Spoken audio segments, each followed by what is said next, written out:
You want to start in order to make sure your thoughts come through to us. We very much want to hear them. Well, I just, I know you have much to do, but I'll just say this. I think that the battle over SOPA has taught us many lessons. One, that the voices of the American people are far more important than those of commercial interests, even though there's every right for commercial interests under the First Amendment to petition their government. The American people's concern about the First Amendment was heard loud and clear in the SOPA battle. I learned after the markup that we had, the marathon markup, that over 200,000 people had watched the webcast of the Judiciary Committee marking up SOPA. And I think that transparency actually had a tremendous role to play in the outcome of this dispute, because an informed public is able to weigh in on things that matter. This was a left-right discussion. I mean, people who love the First Amendment are neither Republicans nor Democrats. And across the country, people came together on a simple proposition that we have an obligation as citizens to protect our free speech rights. Finally, I'd like to say just a word about Mike Doyle's research, free access to research bill. I understand that my colleague Darrell Issa, who was a good pal in fighting SOPA, had introduced a measure that really took us in the opposite direction, and that Representative Issa has now pulled back from that position. I want to give him credit for pulling back from that, and it's another example that when the American public speaks up, they are going to be heard by the United States House of Representatives. I think for a long time people thought, what's the use of speaking up? No one will care what we think. I think SOPA is an example of how that's not right. Every member of Congress has a job interview every other year. It's called an election. And the people we need to hear from and care very much about.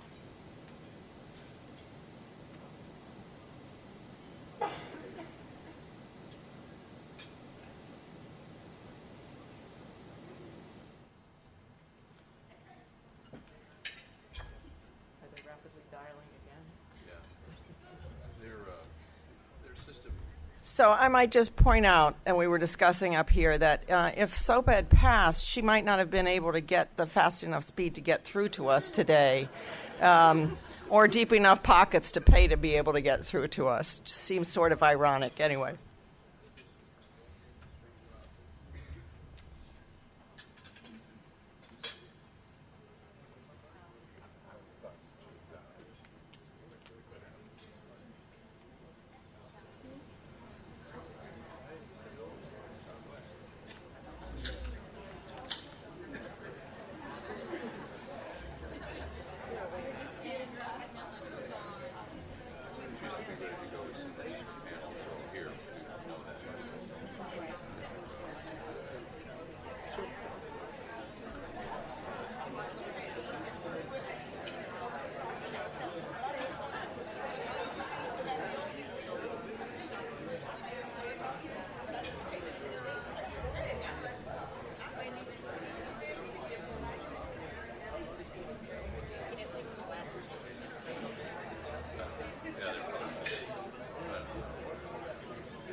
So I understand we're not going to get her back, but I know you join with the American Library Association in celebrating what she has done for First Amendment issues in the Congress, and I'd ask you to join me again in congratulating her.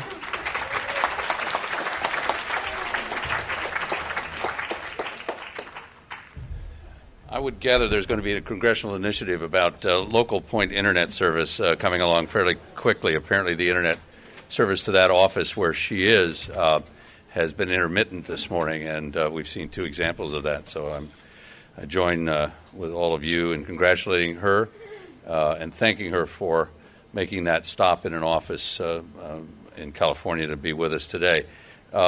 We do have a few minutes. We may advance the schedule.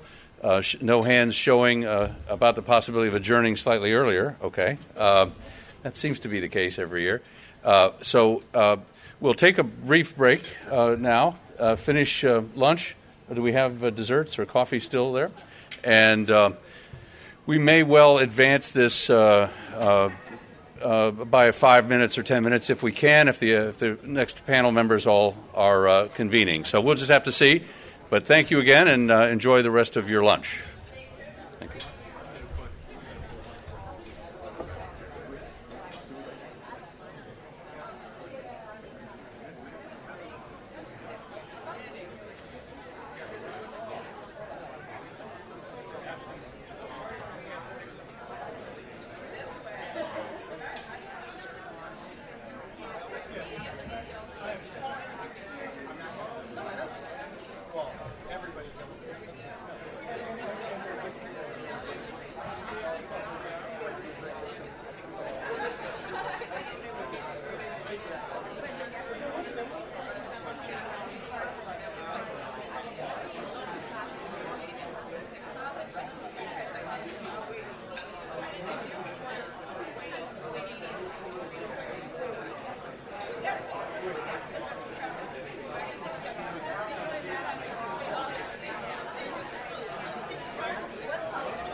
Test, test, test.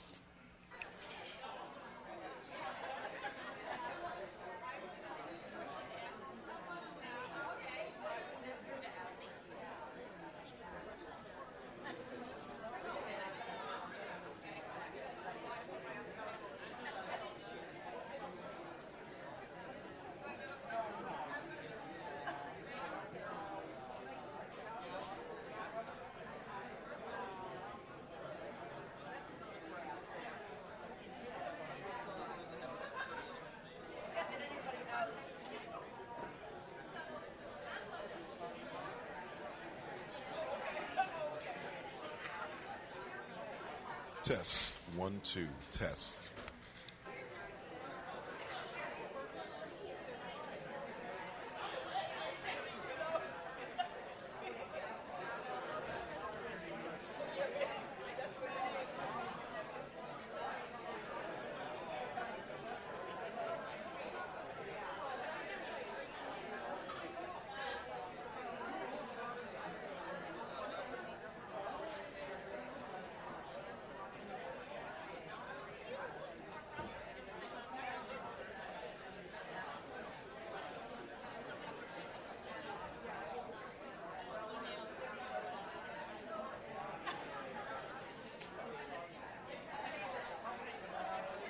Test, test.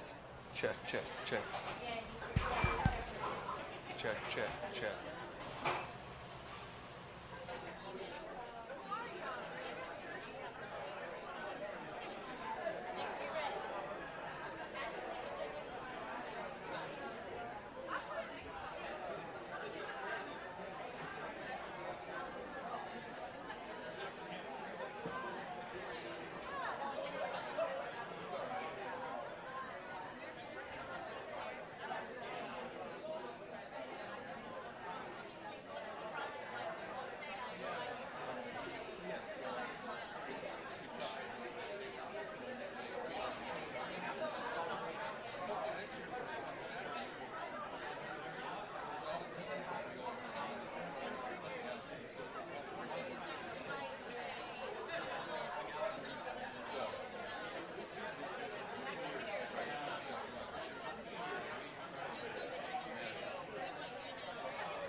And find myself a seat. Oh, that is fine. Abby, this is Matthew Miller. Check, Did you guys hear? check, check, check. Okay. Hello, hello. No, not Hello. yet.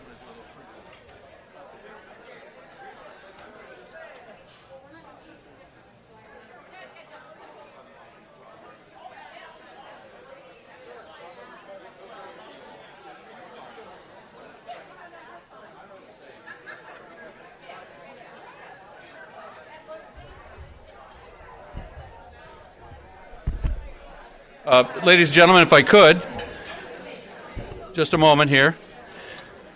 And you needn't worry if you still have lunch or if you're like me about to start lunch. That's fine. This comes under the housekeeping issues. But I did want to address one thing that I felt I should, and that was the issue with Representative Lofgren. We, of course, regret that the full text of her remarks were not available because of a technical issue at their end in their office in California. But what we've done is, in cooperation with the American Library Association, we've extended an invitation to Representative Lofgren to tape her remarks in their entirety. And what we will do is, you know, this is being streamed, and then we will post that on the First Amendment Center website with links from the ALA and others, is that we will note that these remarks by Representative Lofgren take the place of live remarks delivered but interrupted because of a technical difficulty, so that we will get the full sense of her remarks, and they will be available on the web to anybody who would like to get them as soon as her office can get to a place where they can videotape. But just seemed sort of the fair thing to do to her. I had a sense that she was concluding, but nonetheless, I think it's just a thing. So when you revisit the First Amendment Center's website or the American Library Association's website, down the line you will see her full remarks, identified, though, as being in substitute of live remarks so that we don't mislead anybody.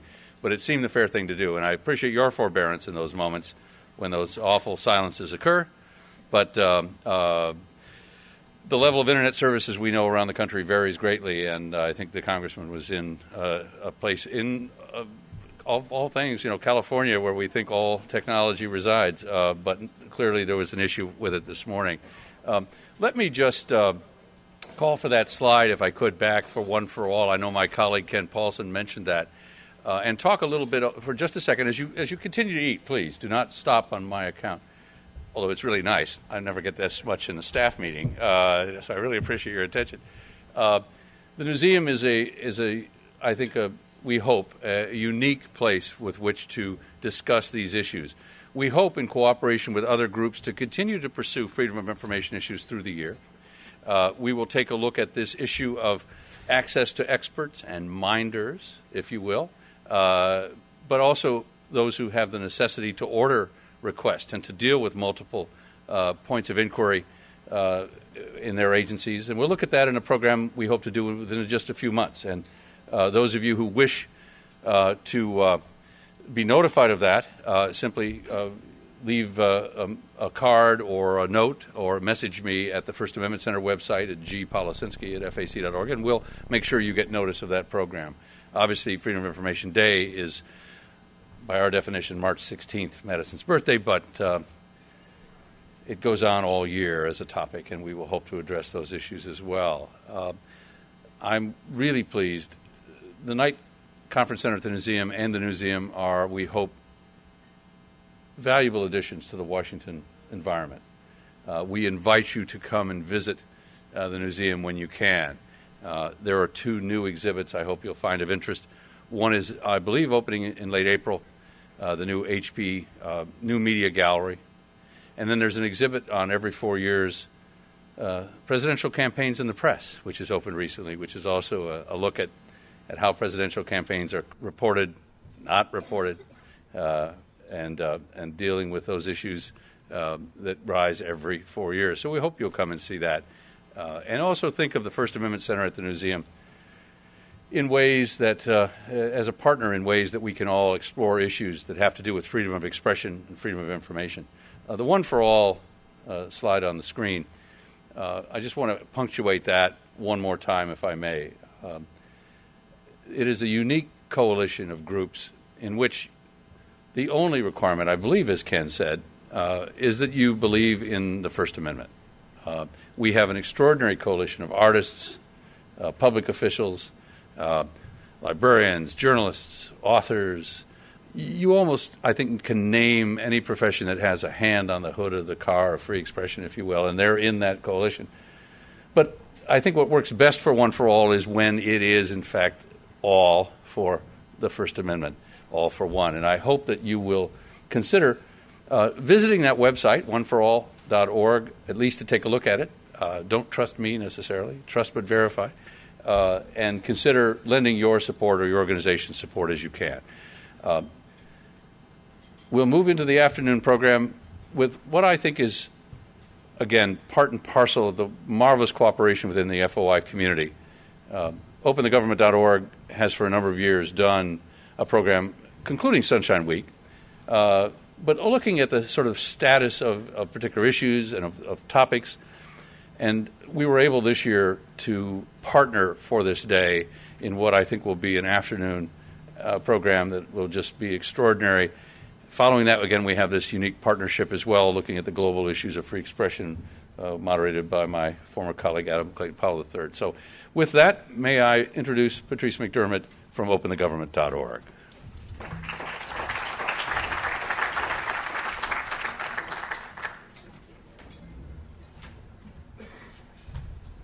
Good afternoon and welcome. And in the spirit that Ron invoked and Robert O'Neill invoked, I will wish you Céad Míle Fáilte, which is 100,000 welcomes in Irish. I want to thank Jean and the First Amendment Center and James Hoff and Ken Paulson and the Freedom Forum for making this opportunity available. I also want to thank Ashley Hampton and Megan Sims and Brian Buchanan, our volunteers, and all the people there who are, I know I don't know everybody's names, who are making this possible, all the people behind the scenes. So let me tell you a little bit about OpenTheGovernment.org. We are a coalition, and actually if my panelists and moderator can come up and start joining the stage as I'm introducing you. We are a coalition of 80-plus organizations, about half of them state-based, that work to promote openness, mostly at the federal level, the coalition does, and to push back against secrecy in government. So we work on a wide range of issues. FOIA is only one of them. We also work on trade secrecy that you heard about this morning. We work in partnership with our colleagues on whistleblower. We are working currently on national security issues. And the reason that we have chosen these panels for today are because we think these are where the Obama administration is most vulnerable, where they have been the least open, particularly on whistleblower issues, and particularly where it has to do with national security whistleblowers. But also, it's a sense of our community that the national security state, the national security agencies and the law enforcement agencies that deal with national security information seem to be in a bubble that are impervious to the openness initiatives of the Obama administration. And where the administration has actual control, they've done some good stuff. They've released our information about our nuclear defense posture, information about our stockpile.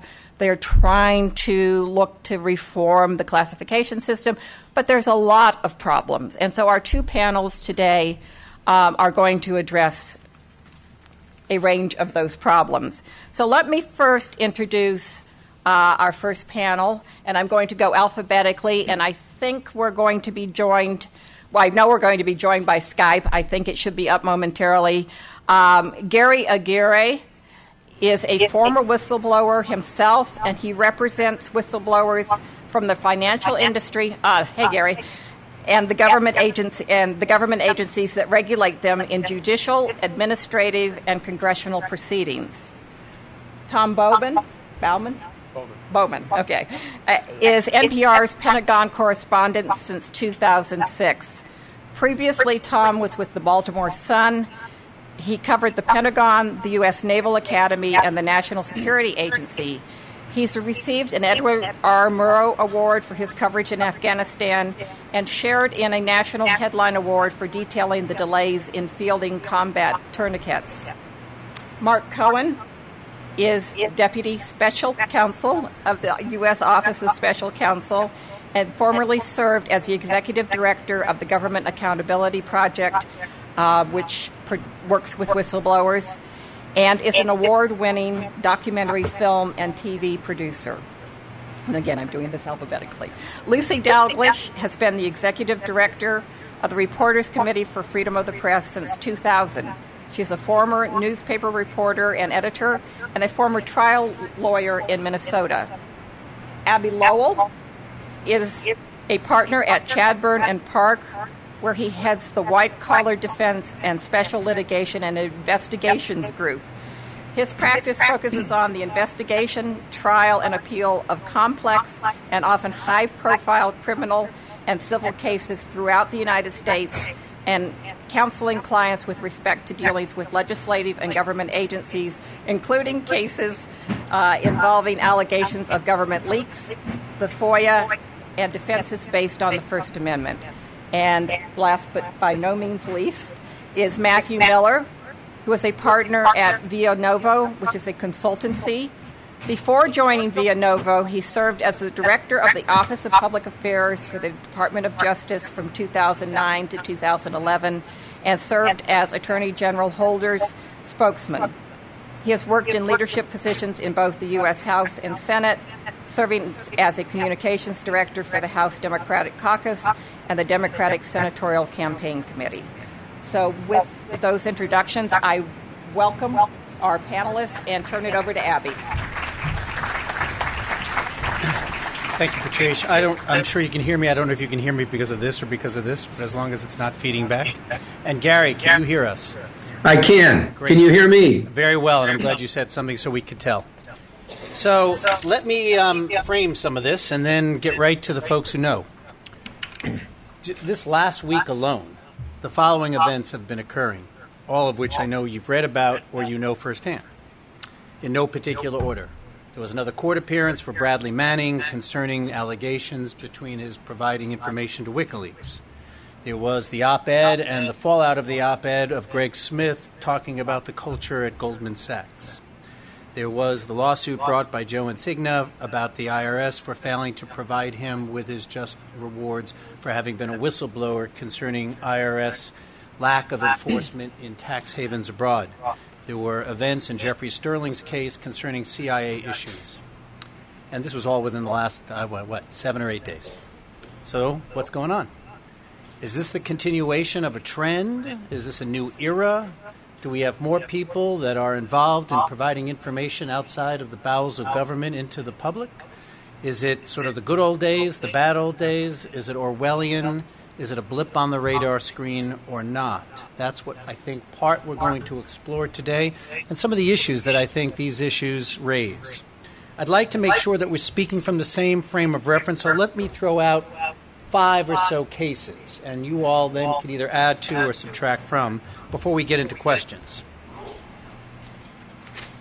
We all know about the Thomas Drake case. It was very much on the agenda last year. You know, of course, that was his attempts to deal with the Trailblazer program, analyzing whether the NSA was wasting funds in this effort to deal with Internet communications and the like. After he had done that on whatever he felt was the schedule that made sense for him, he was indicted under the Espionage Act that went on for some time before a relatively minor deal was worked out and the government dropped its most serious charges. Now there is the case of John Kiriakou, the CIA officer who is alleged to have provided information concerning the enhanced interrogation programs, and he too is the subject of an Espionage Act prosecution. There is my client, Stephen Kim, a former official at the Department of State, who is alleged to have provided information to the media about what was going on in North Korea in retaliation for United Nations sanctions. There are the case of the FDA 9, the group of scientists who exposed the flawed process at the FDA, what they said was the flawed process on approving various devices, and the suit they've now brought about the retaliation that they faced with spyware being added to their personal accounts on their computers, and an OIG investigation that resulted from what they did. You've all read about the issues of the disclosures of the way that troops were being greeted back after they had died in combat at the Dover Air Force Base and what was happening at the Arlington Cemetery. Gary is on our screen, and he's a very well-known case about his efforts to deal with the SEC's reluctance to go after in earnest the investigation of Pequot and what happened after that. It's the case of Franz Gale, long ago but not so, in which he was talking about whether or not the government was doing all it could to provide protective gear to our military abroad, and the alleged allegations of retaliation based on his losing a security clearance over his using a thumb drive in his computer. And I guess recently I mentioned Greg Smith at Goldman, and I should be remiss if I also didn't say that it's not always on the military side and maybe not always on the national security side, but in the last few weeks we saw the book written by Gary Dampo, who was the Interior Department person who blew the whistle on the way the Interior Department had provided special attention and permission for business person and NFL Redskins owner Dan Snyder so that he could chop down trees on his property, and what happened to him going from being a deputy ranger to being in charge of giving permits for picnic tables in Alexandria, Virginia. That's just some of the range of topics, and I'm sure the panelists can do others. But I wanted to make sure I reminded everybody of at least the case law, or at least the common law of what we're talking about these days when we talk about the concept of what we call whistleblowing. Before the first question, let me just remind all of us of some of the government responses to all of this. The former Associate Deputy Attorney General, the United States Attorney in the Eastern District of Virginia, Neil McBride, in discussing the cases that were brought under the Espionage Act, said, "The law simply does not allow one person to unilaterally decide when and if and how to provide disclosure of even interests that the public may have." And a Department of Defense spokesperson said, "The difference in these cases, of course, is the difference between being a whistleblower and a common leaker." So with that, let's start down the road. From some government perspective, Matt, what's the difference between a leaker and a whistleblower? Well, I'll touch on the national security cases because I think it's easiest in those cases to tell the difference between a whistleblower and a leaker. I think a whistleblower in the classic sense is someone who exposes government wrongdoing, exposes waste, fraud, and abuse. A leaker, a whistleblower can be a leaker, but I would argue that not all whistleblowers not all leakers, and certainly not the leakers. Most of the leakers who have been charged with leaking classified information are whistleblowing. At least if you look at the 6 that have been charged during this administration, I think one, Thomas Drake, you can make a credible case, was trying to blow the whistle on what he saw as wrongdoing. The others, I think, in some cases you can make a credible argument, not one that I accept, but you can make an argument that they were trying to blow the whistle, but others you can't. John Kiriko is a great example. If you look at what he's charged with, it's not that he exposed information about the torture program that happened overseas during the last administration. That was exposed long ago, and in fact, no one has ever been charged with the leak of that information. What Kiriko is charged with, among other things, is exposing the classified identity of a covert CIA operative. Something that, if it had been published, could blow that person's cover and potentially endanger their life. Mark, let me ask you the same question, but with a slightly different slant. From the perspective of the OSC, when you are reviewing whether or not somebody has done an act for which there should be protection or there's been retaliation, where do you, or how can you, and the rest of us, define that line where Matt says between somebody who is a leaker and somebody who's a whistleblower? Well, I think the key is whether it is protected activity or not. And if you disclose information that reveals waste, fraud, abuse, or gross mismanagement, gross waste, or a threat to public safety or security, then that is a protected disclosure, and it will invoke the protections of the Whistleblower Act.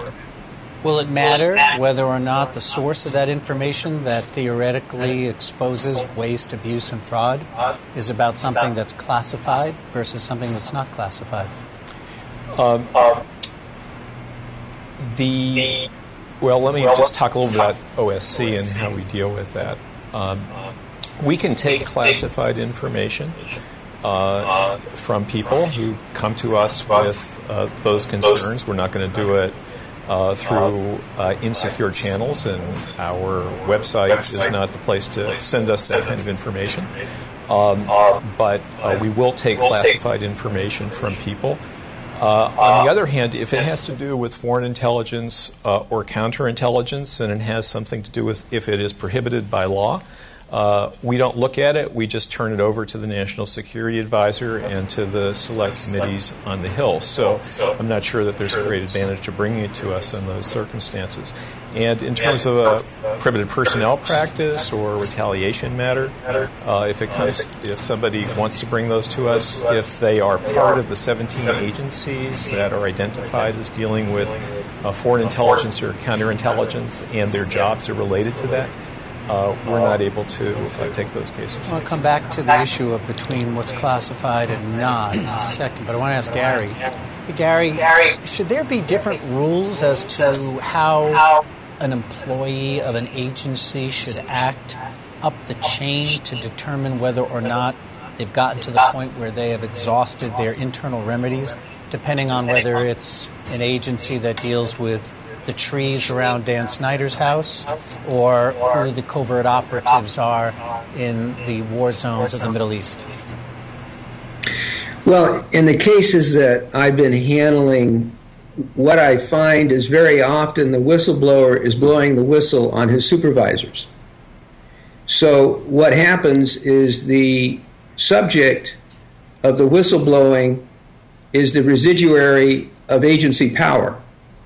So in blowing the whistle and going up the chain of command, he's really blowing the whistle to folks that are involved in the reprisal. And I see this time and time again. In fact, I had that same experience at the SEC because I learned that when I was blowing the whistle, I was blowing to the whistle who had made the person who had made the decision to stop the investigation because of the influence of the person that we were investigating.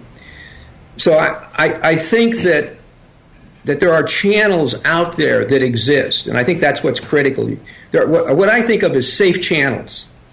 And one safe channel is the Office of the Special Counsel, because you can communicate with the OSC regarding confidential matters. If you blow the whistle beyond confidential matters, that are not confidential, you can go to the media. That's a safe channel. You can go to the Congress, I think, under the Lloyd-LaFollette Act. So the key is, where are the safe channels?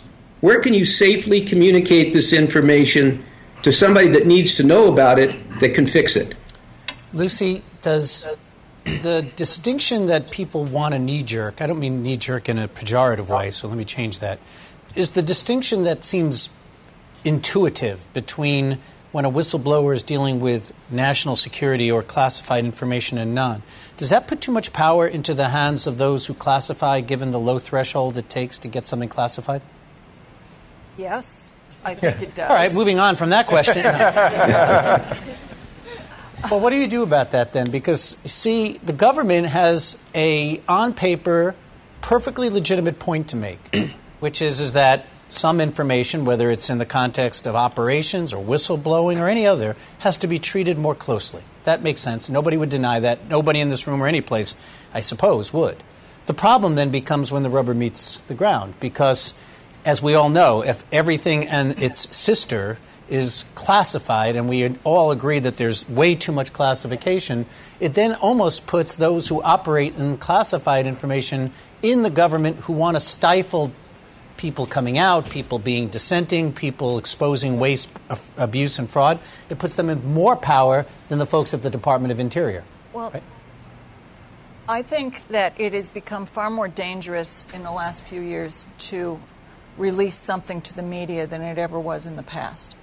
When I first moved to this town and would have conversations with people in whatever administration it was, Bush or Clinton, they would acknowledge that under some circumstances, the leak of information that may or may not be classified could be a good thing, that the public might benefit from the release of that information.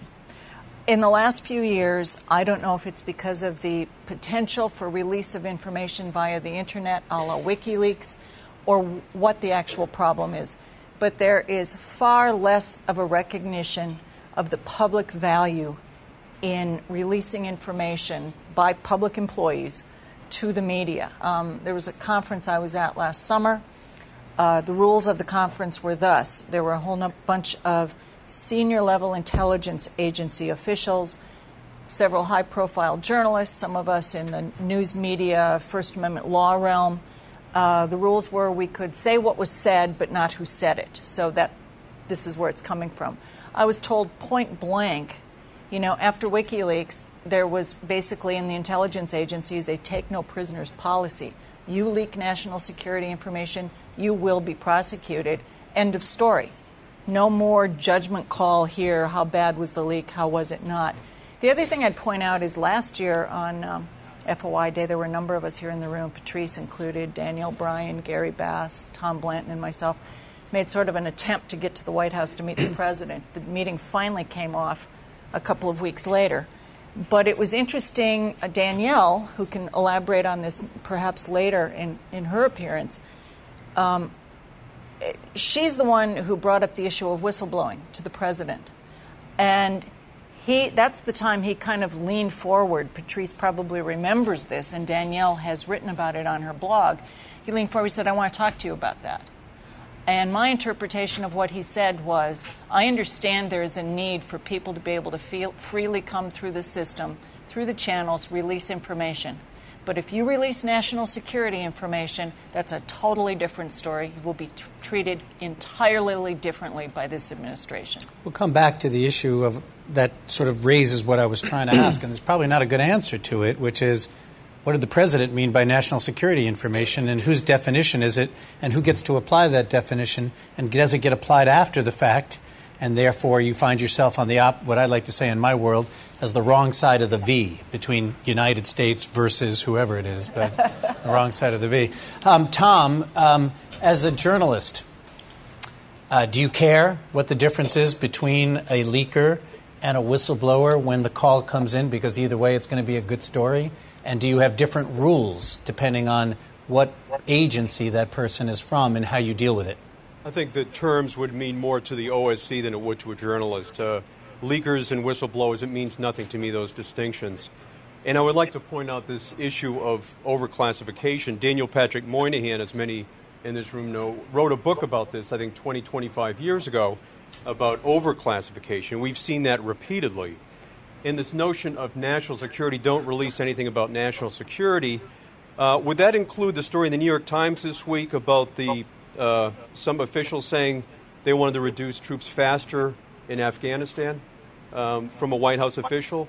Now, is that official going to be talked to by the president, I wonder?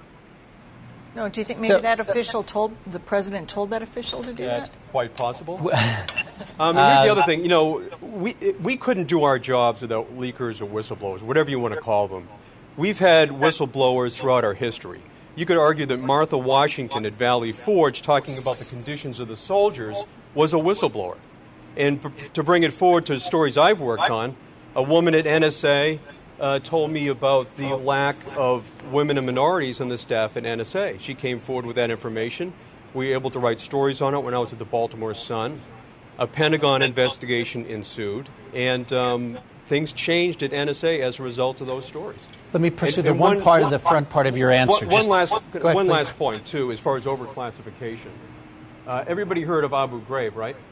Remember the report they did on Abu Ghraib, general named Taguba? Mm-hmm.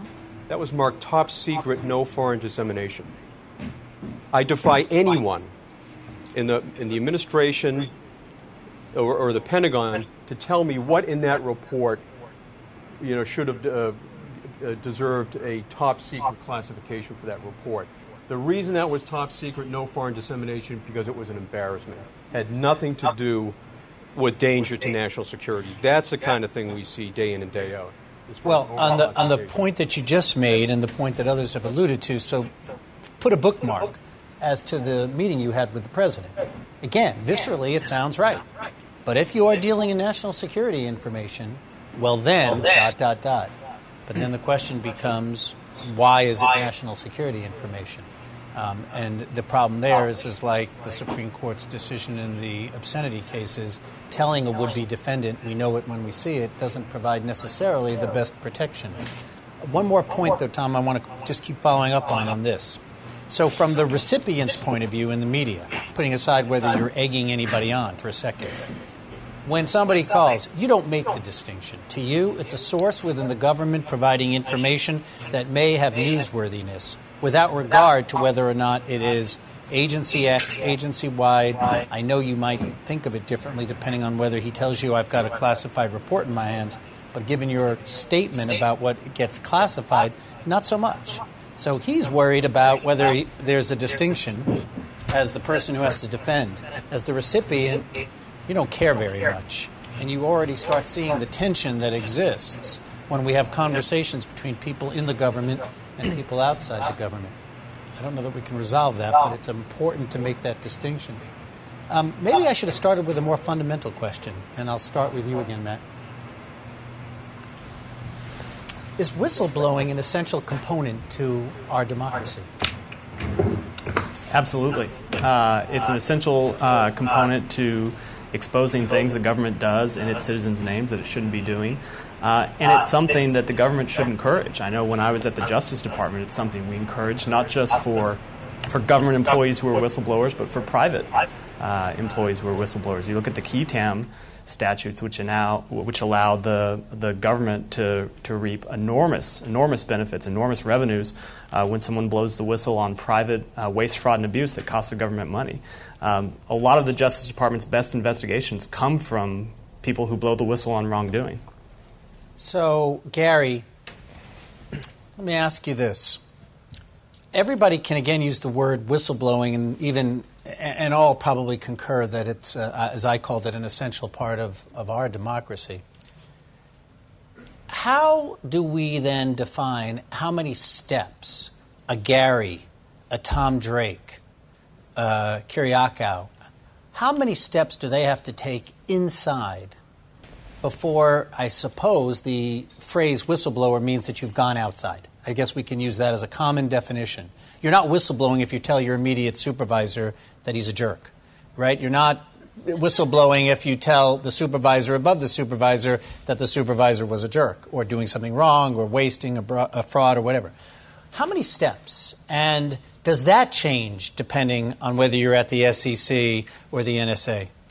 That's a terrific question. Let me tell you that... the only one so far? Sorry. I don't think anybody wakes up in the morning and says, today I'm going to become a whistleblower. I think it's time that I become a whistleblower. What happens is that you face an issue. You confront an issue. You're asked to do something. And it puts in conflict what you're obligated to do, perhaps under oath, in the position that you're in, or to comply with somebody above you. You make a decision what you're going to do. Now, in my own case, when I faced that conflict, my first reaction was to back down, walk away from it, because it wasn't my fight. It nagged at me for a while. And then finally, I confronted it with the first step. The first step was internal. It was with my immediate supervisors. And then I went up another notch to the next step. Finally, at the SEC, the only notch left was the chairman, was the commissioner, the chairman. And at that point, I was fired.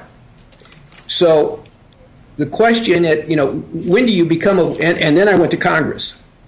So that line from my supervisor to his supervisor to the head of the enforcement division to the chairman was a progressive line. There was never a moment that I thought, my God, I'm a whistleblower. I was just taking it up to the next step. And eventually the next step was the Congress. Now, it's been classified, people look at it as, well, he became a whistleblower when he went to the Congress. But that's kind of an arbitrary line because I consider the entire sequence, every step that I made was part of the same process. From a whistleblower standpoint, after you've taken it up 5 levels to 4 or 5 levels to supervisors, and you're facing the reprisal that comes with it, you have to go on to the next step. Let me identify what I bet is going to be another distinction. Mark, when you're looking at a person who is in the process or claims to have been retaliated against, I bet it matters to you. It is relevant. It's part of your inquiry. How many steps, what steps were taken before that person finds him or herself on the front page of some newspaper, right? It is relevant. It's relevant because the law says it's relevant. Right now there's a limitation in how the courts have interpreted the whistleblower statute to say that if it's part of your job duty, then you're not protected. I don't think that makes a lot of sense. And part of the reform that's being proposed under the Whistleblower Protection Enhancement Act is to remove that restriction so that when an auditor finds wrongdoing or a safety inspector finds wrongdoing, and they report that to their supervisor, that is protected activity. It should be protected activity. The only circumstance I can imagine where it shouldn't be protected activity is if you already know that that's the wrongdoer, and you're just telling them and you're getting in an argument. Maybe that's not a disclosure. But if you don't know that, anywhere in the chain, I think, is a disclosure and should be protected activity. So to put a fine point on this, Tom, doesn't matter to you how many steps the person tried to take before they called you on the phone, does it? I hope I'm the first step. Right. Yeah. And so consequently, again, look at the tension that exists between those who are gathering and those who are disseminating. Does it matter to your story? Does it matter to your story? If I called you, if Tom Drake had called you or Gary had called you and said, I tried this way, this way, this way, this way, or just, by the way, there's something very flawed in the way the SEC is doing X or where the National Security Agency is doing Y. No, I think it's definitely part of the story. If this person goes up 3 or 4 or 5 or 6 levels to try to resolve this problem inside and is not heard in his or her agency, I think it's definitely part of the story. You know, my immediate interest, is it a compelling story and is it true, of course, and how can I verify this information? You always like to have a nice report, nice piece of paper, like we did have with the Taguba report, which, by the way, was leaked to several people. Thankfully, I was one of them a number of years ago. But, yeah, it could be a big part of the story as you move forward with this. Lucia, I've lapsed into the area of the media, so I want to pursue this a moment or two at least. What's the media's, I use media, you know, big box, big M. What's the media's role in encouraging, well, let's just start with this, encouraging. What's the media's role in encouraging people to call Tom on the phone? And when does the media's role then become, if at all, antithetical to the whistleblower's role? By that I mean, Tom doesn't much care. This whistleblower is likely to lose their job, be on the wrong side of the V, and who else knows what. I've never met a reporter who didn't care about that. And we don't necessarily have to use a person's name, by the way. So we'll get, tactically, we can discuss. Right. But what about creating the culture, the milieu, the frame of reference by which people are encouraged to become whistleblowers? Media was involved in that, or is it just the nature of the fact that we're all so more well-read, more so Internet accessed, that now it seems like there's more? I think there's always been encouragement by the media to get sources to come forward. There's always been some people who will want to believe they have no other alternative. Certainly the Internet has changed that. These, Post-it sites, WikiLeaks being obviously the best known site, encouraging people to sort of come forth with information and secrets. And there is sort of an exposure culture we have here. The one difference I think you would have when you are dealing with more traditional media and, dare I say, older reporters, they generally, I think, have a better idea of what the consequences might be for the people who do this. They also have, they used to also believe that they can protect the leakers. I don't think they can anymore. I mean, I want to stop there. It's such a great point, Matt. I mean, think about it, the irony, and well, irony may be the wrong word, but think about it. In a certain way, the ready access that a would-be whistleblower has now to post her or his own whistle, or to get on and, because we all sort of hear about it, get there, may provide less protection to the whistleblower than when he or she engages with Tom or you, and you can talk through the right way to do it, how it might get exposed, how you might protect it. It is actually a very interesting notion. When did you ever think that the media was going to become the filter by which information out of the government gets disseminated to the public? But in a very real way, you're pointing that out. Yes. Well, I would add one thing, too, in that it also provides less protection for the government in a way. One of the things I'm sorry, be clear. Which provides less protection? The fact that people now can either post information themselves or leak it to bloggers. One of the informal checks and balances in the system that we have is many occasions when media outlet receives a leak, wants to publish it. The government prevails on them. It happened. It happened in the Sterling case with the New York Times editors, but there are many others. Happened times when I was at the Justice Department. You go to either a reporter or to his or her editors, and say, look, here's why, and you often have to tell them something. Here's why, if you publish that, while it may be an interesting story, here's what you'll damage. And you ask them either not to publish it or to wait a week or to withhold certain facts. And responsible, news outlets will make their own judgments, balancing the need for people to know, balancing real national security harms. But oftentimes they will withhold things or delay them in a way that's responsible, and you just don't have that kind of ability to interact with someone who with someone like a WikiLeaks. Gary, is there now a place for is the idea of whistleblowing that we all recognize as being an inherently government event? I gave a couple of examples when I was setting up the framework. Is that a phenomenon in the private sector now as well, as in the Greg Smith Goldman? We could talk about others, but that's the most recent. Well, absolutely, and they merge. The concept of a private industry whistleblower and a government whistleblower can merge. They can be talking about the same thing. Under the Dodd-Frank Act, the Congress basically deputized everybody in every financial institution and public company to be a whistleblower. It incentivized them to speak out against securities violations and protected them if they do so.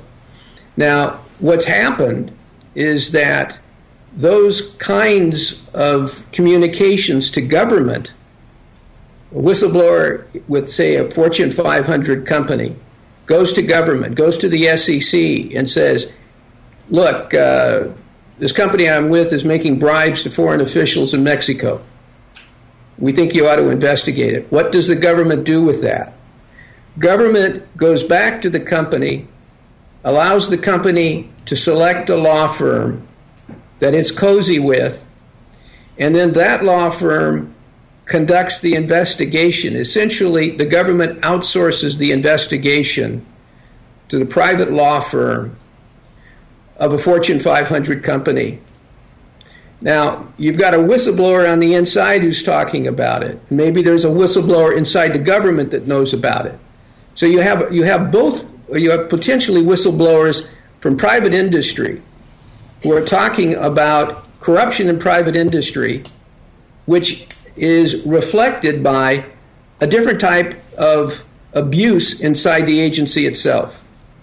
Mark, can you get to the point, can we get to the point with Dodd-Frank, the Foreign Corrupt Practices Act, the financial incentives that are provided in which the government is doing too much to basically encourage the release of information because people now have a financial reason to do it as opposed to a, quote, good government reason to do it?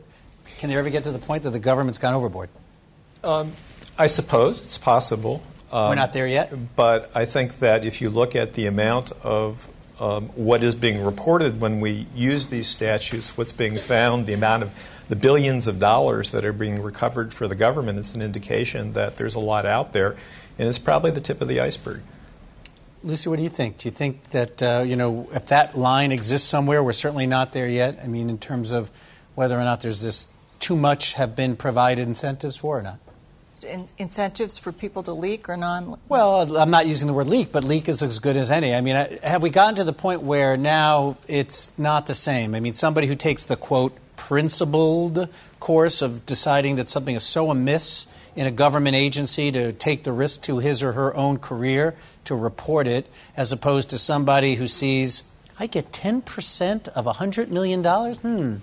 That's what I mean. Yeah, I got to tell you, in this day and age, with everything we can do with technology, 10 or 15 years ago, if I were a government employee or privy to some sensitive information in a corporation, and I felt that I had nowhere else to go, I probably would have considered going to the media. I don't know that I would anymore, because the Reporters Committee was founded 42 years ago on the issue of protecting sources. And back then, as a reporter, you could protect your source. These days, you really can't if you are using any type of technology whatsoever. If you are emailing your source, if you are using credit cards to go visit your source, if you are telephoning your source, if you are leaving an electronic trail, they will know how to get you, particularly in the national security realm.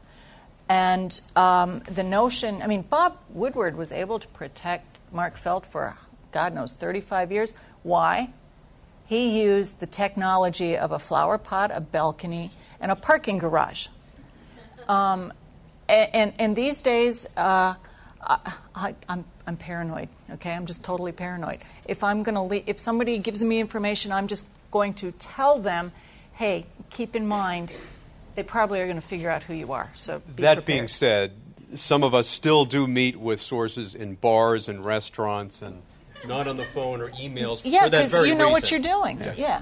Well, we've got. I got to tell you, if I were in government, I would never talk to a reporter on the phone or through email. Ever. We've gotten to this point, and I'm going to take this out of order because you're there. You're there 2 questions perhaps before I would have wanted to, but I think it's such an important point. Let's take it on. There are so many cases now that I just started reeling off in the beginning, and I'm not the first, and this place here is not the first forum in which it's been pointed out how many Espionage Act prosecutions there have been, how many other allegations of retaliation against whistleblowers there have been. And people said, well, why is that in 2010, 11, and 12? And why is it in an administration that people would have thought, I suppose, would not have been the one to be the most active in this area? One answer is always given when that's asked, which is we can figure out who the leakers are now. There are other reasons, but that's one. So have the tactics changed, Matt? I mean, from the point of, the Justice Department has its own set of Code of Federal Regulations. And there is one that always has existed since I was there 122 years ago. And that one was the extra protections before you would subpoena somebody in the media. However, what we now see, whether or not that's being tripped or not, media having their phone records gotten, their email records gotten, and other such things. Is that the difference? The tactics have changed? First of all, I would separate the media subpoenas from the other tactics used in investigations. I think media subpoenas are, as you said, there's an entire set of regulations that exists around them that make them much more difficult to use, and have only been used really in one of the 6 cases that the administration has brought.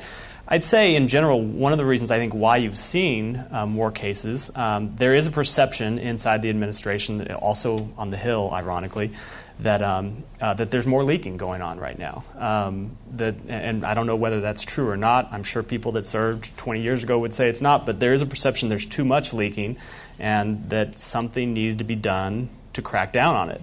And then I think on top of that, it's easier a lot of times to catch leakers than it was when you would just meet in a parking garage to give someone information. If you look at the Kirikow indictment, he is alleged to have leaked this agent's identity over email, which is not very smart and pretty easy to catch.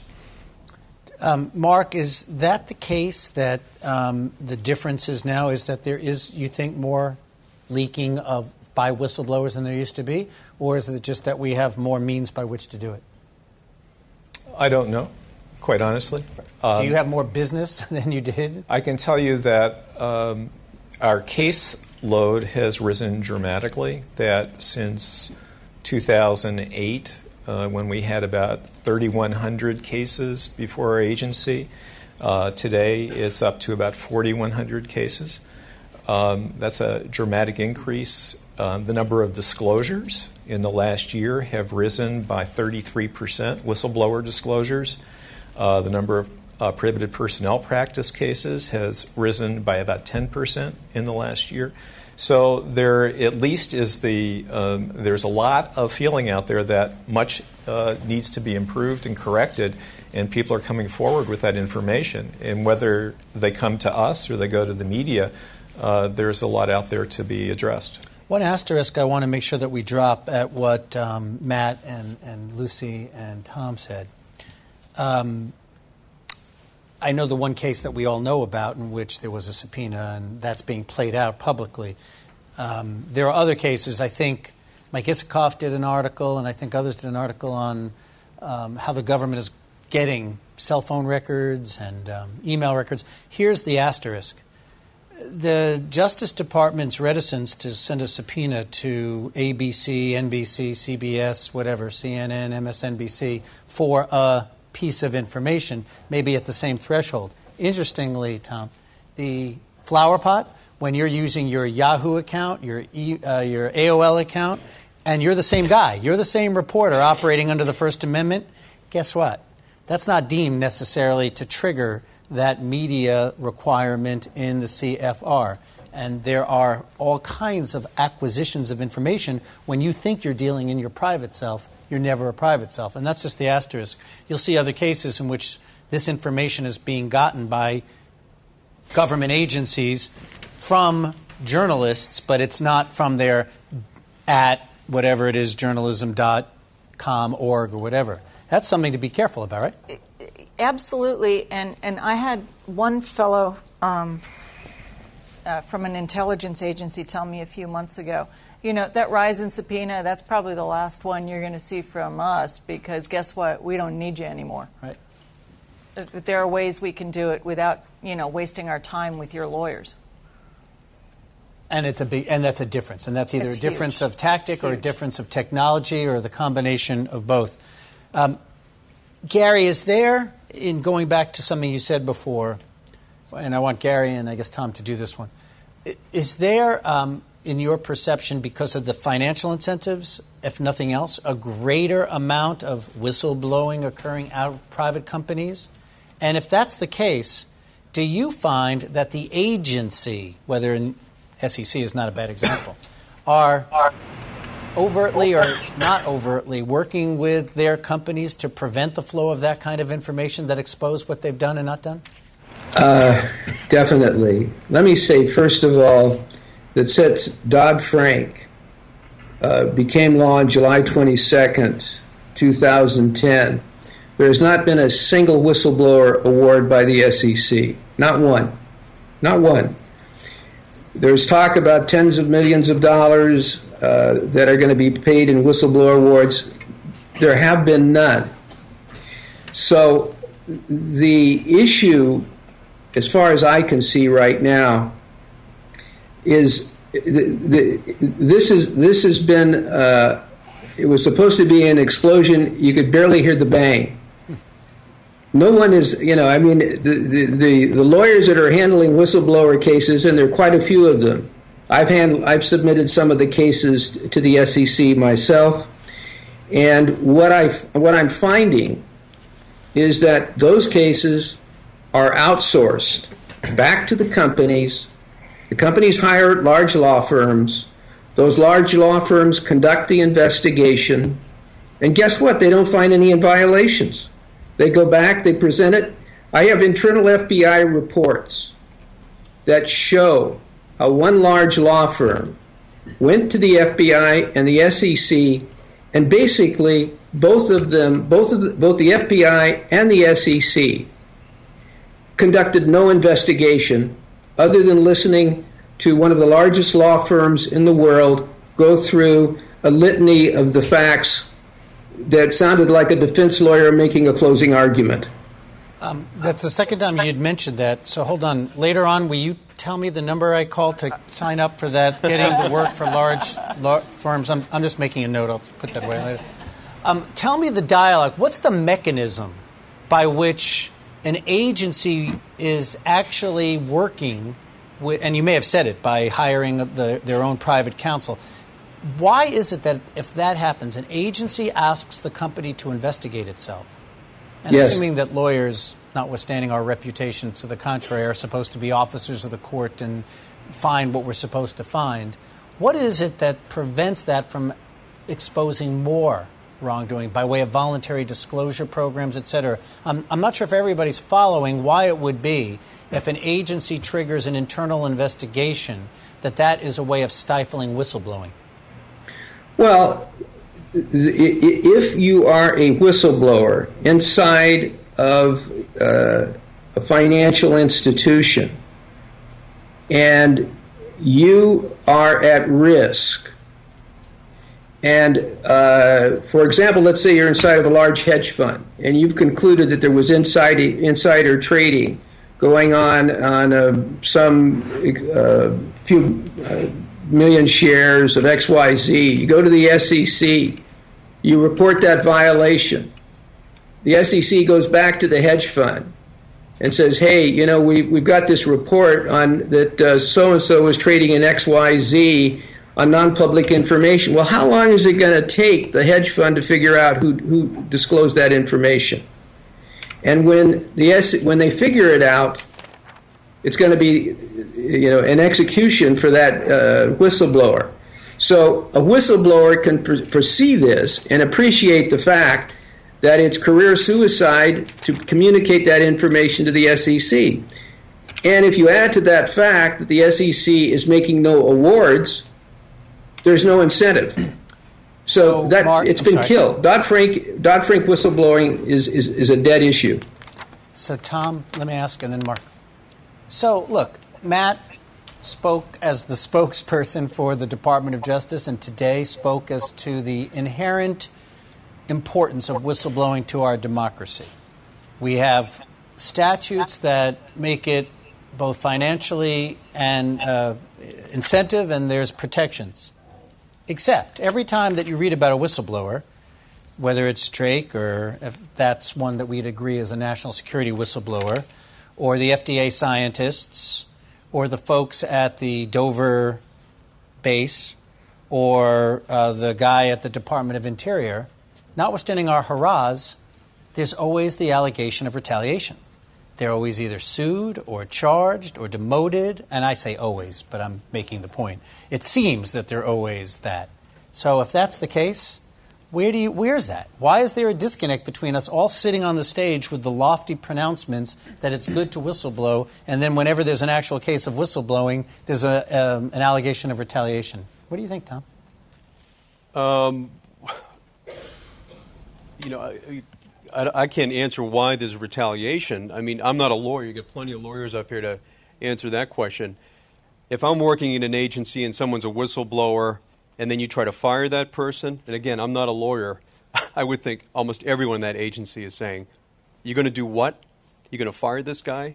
We saw that with the Office of Special Counsel in the Dover mortuary. What happened when they fired that guy in particular?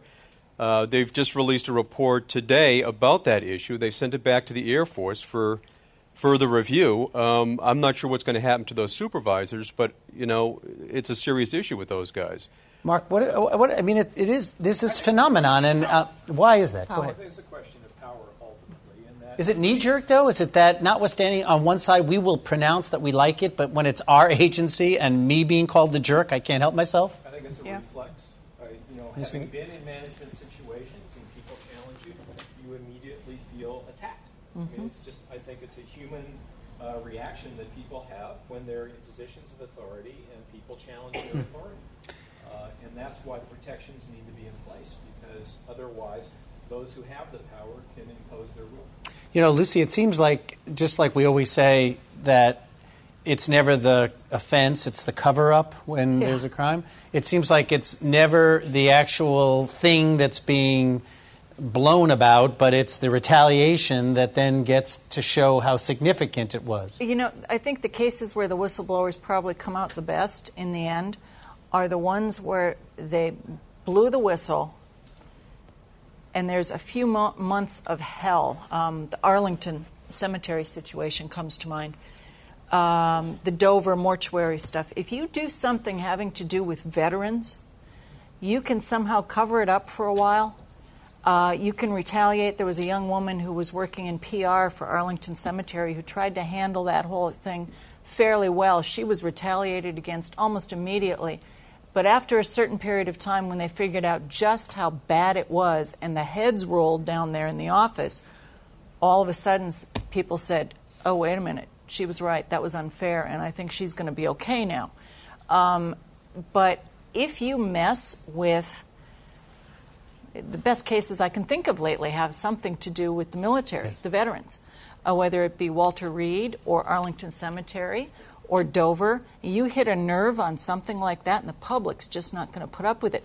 But you do something, dealing with the SEC, where only 1/10 of 1% of America even understands what those people do.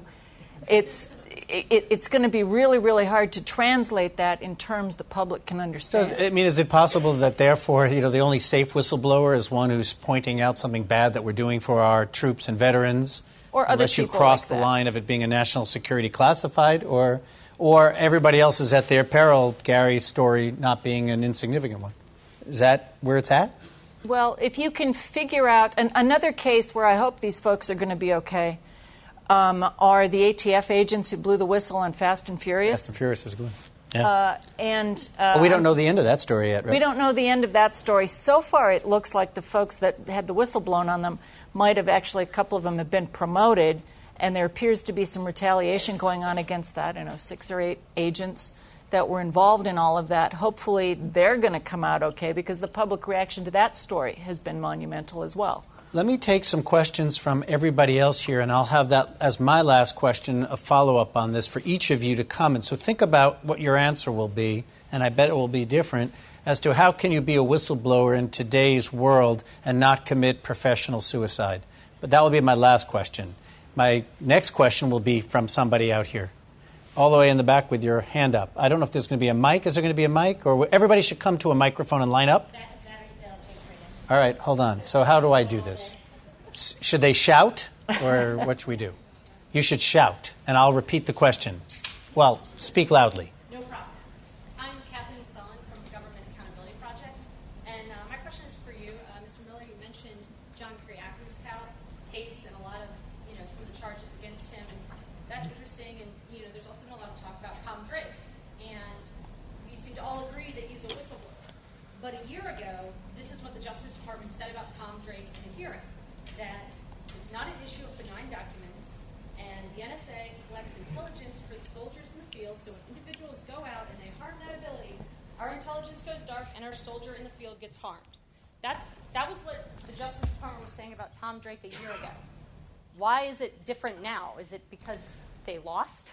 I think the Drake case is the classic example of the tension that exists, where you can both be a whistleblower and violate the law by telling the press about something that's classified. Both things can be true, and I think both probably were true in that case. I believe when Justice brought that case, I don't believe their intention was to classify a whistleblower. I know the people that signed off on the case; they thought they were prosecuting someone who had violated the law. But I think what that case reveals is that there are checks and balances in this system. They're built in throughout the system to prevent people from going to jail who did the right thing. You can take it one step. You can back it up one step and look at someone like Thomas Tam, who blew the whistle on the warrantless wiretapping program, admitted to it on the cover of Newsweek, but has never been prosecuted, largely because it's quite obvious he blew the whistle on something that was illegal.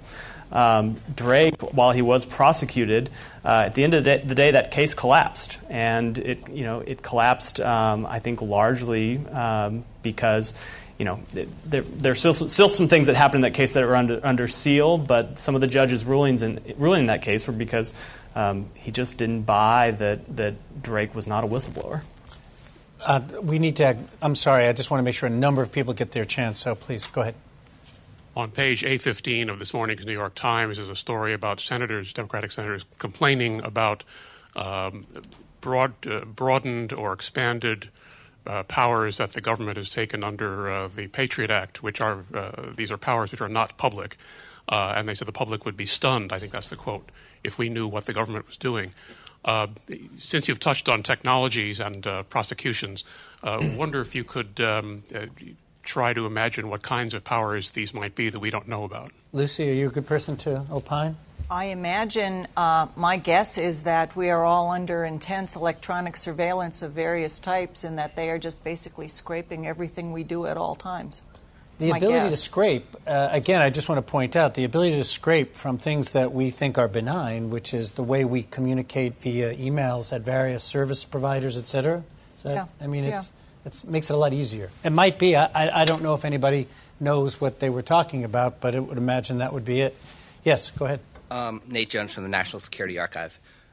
Does the American media pay too much deference to national security claims, breaking the law, as opposed to other leakers, even if they're valid? For example, the Taguba report, if that was kept secret, probably would have advanced American national security.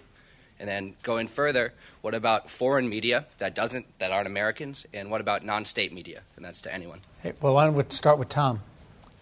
I'm not sure what impact it would have had if it were kept under wraps. We had the pictures of Abu Ghraib come out and, splash all over TV and blogs and so forth. So I'm not sure if they would have been in better shape having the Taguba report kept under wraps. It just it put it all in context. What happened to this place? Who dropped the ball with regard to the Abu Ghraib prison? So I think it was important for us who write about this, and it was important for the American people, I think, to find out exactly what happened here, who was responsible. And it went all the way up the chain of command to General Sanchez at that point. It's not as if the news media changes the criteria of what's particularly worthy of getting into the front page in a whistleblowing situation than they would as to any other source of information, right? I mean, the story that has NSA in it or national security or something like that is going to create a bigger splash than, except for in Washington, where everybody reveres the Redskins, about trees next to a person's mansion. So that doesn't surprise me that, to answer your question, it's almost an obvious, which is the media is very interested when it has the phrase national security in it, perhaps because we're all interested in it as well. So next question, please. Hi, my name's Tracy Eaton. I'm a freelance journalist. I'm wondering if anyone on the panel has an opinion on transparency and accountability at USAID. As you probably know, an American, Alan Gross, is in prison in Cuba after taking part in a democracy program that was financed by USAID. Thank you. You mean in that agency particularly having it? I don't know if anybody has a particular. Do you, Mark? I don't know. Matt, do you have any view? No, I don't. I don't know. Gary, are you familiar with USAID's? I don't know if it's better, worse, different. I mean, if you're suggesting that there was more to what Alan Gross was doing in Cuba that the agency hasn't disclosed that would justify why it is that the government of Cuba has kept him for so long, if that's sort of the import, I don't know that anybody here would know that that was the case. But what we do know is that there's not been a whistleblower that says so yet. Go ahead. My name's Tom Devine. I'm with the Government Accountability Project. This question is for Mr. Miller.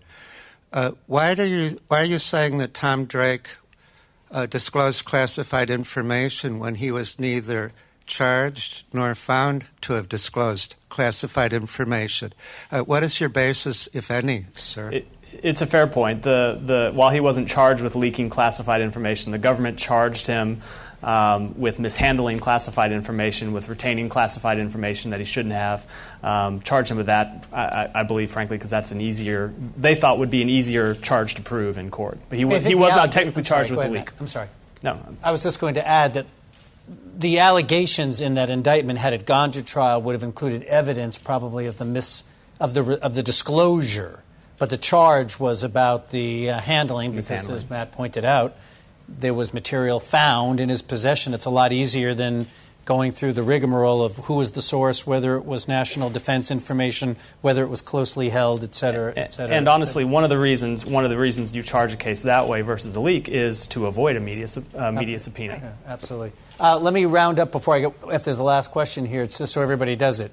Hey, Gary, speaking of Gary, can a person figure out a way to be a whistleblower today without committing professional suicide? It's tricky. I think that there are channels, what I consider safe channels, and you have to walk down those corridors. If you step off the corridor, you can be in trouble. And you don't even have to step off the corridor to be in trouble. In my own situation, the SEC subpoenaed my communications with Congress, threatened me with criminal prosecution for going to the Office of Special Counsel. So it's risky, but you've got to make sure you stay on those protected corridors. Mark, does OSC need more tools or more staff, or maybe that's the unfair question, asking somebody whether they need more staff. Is it working about right in terms of? Did I say no? You should say the truth. We're in the Newseum. Yeah. Well, I would be committing professional suicide if I were to say that there weren't anything that we could do on behalf of whistleblowers. But it's never going to be an easy road to hoe, and the dangers are very real. Many of the people in this room, Tom just spoke, Kathleen, Danielle's here, many people here are working tirelessly on behalf of whistleblowers. And I think have great effect in terms of protecting them, and not just in the cases of veterans, but across the board. And I believe as well that OSC is and will be more effective at that in the future as well. Lucy and Tom, it's clear from what Gary said, what Mark said, what we've talked about with Matt in terms of some of the individual cases, the individual whistleblower is not at less risk, certainly feels like he or she is at equal or more risk to be a whistleblower. Do you and does the media feel like journalists, members of the media, are at more risk when they're now dealing with whistleblowers than they were 10 years ago? I don't feel that in my own job. And also, you're not necessarily committing professional suicide by dealing with a reporter. We're looking for the information. Is it compelling and is it true? It could be a report that's been through many hands that could find its way to my desk. I don't necessarily need his name or anyone else's name. I just need that information. Please. I'm not worried. Most of the editors and folks that I talk to are not so much worried about the national security or other whistleblowers as far as being subpoenaed to a criminal case where it's actually, and we don't have time to talk about this, where you have more expensive exposure is when you are interviewing a public employee who has somehow given you information about another person, and they bring a Privacy Act lawsuit. Oh. And you are subpoenaed as a third party to identify which government employee leaked information about another government employee. Yeah. That's an incredibly expensive endeavor to fight those off. As Lucy just pointed out, those things that we've just raised and only touched the surface on could be its own program. It's one of the nice things about the fact that FOIA Day recurs every year. I remember last year we were here and we were discussing some of these topics with a different slant. Somebody's already pointed out what the status of the Drake case was it then. Many of the things we talked about today were not cases then. So it does look like there'll always be fodder for this. With that, please thank the panelists and Patrice, I'll take it to the next one.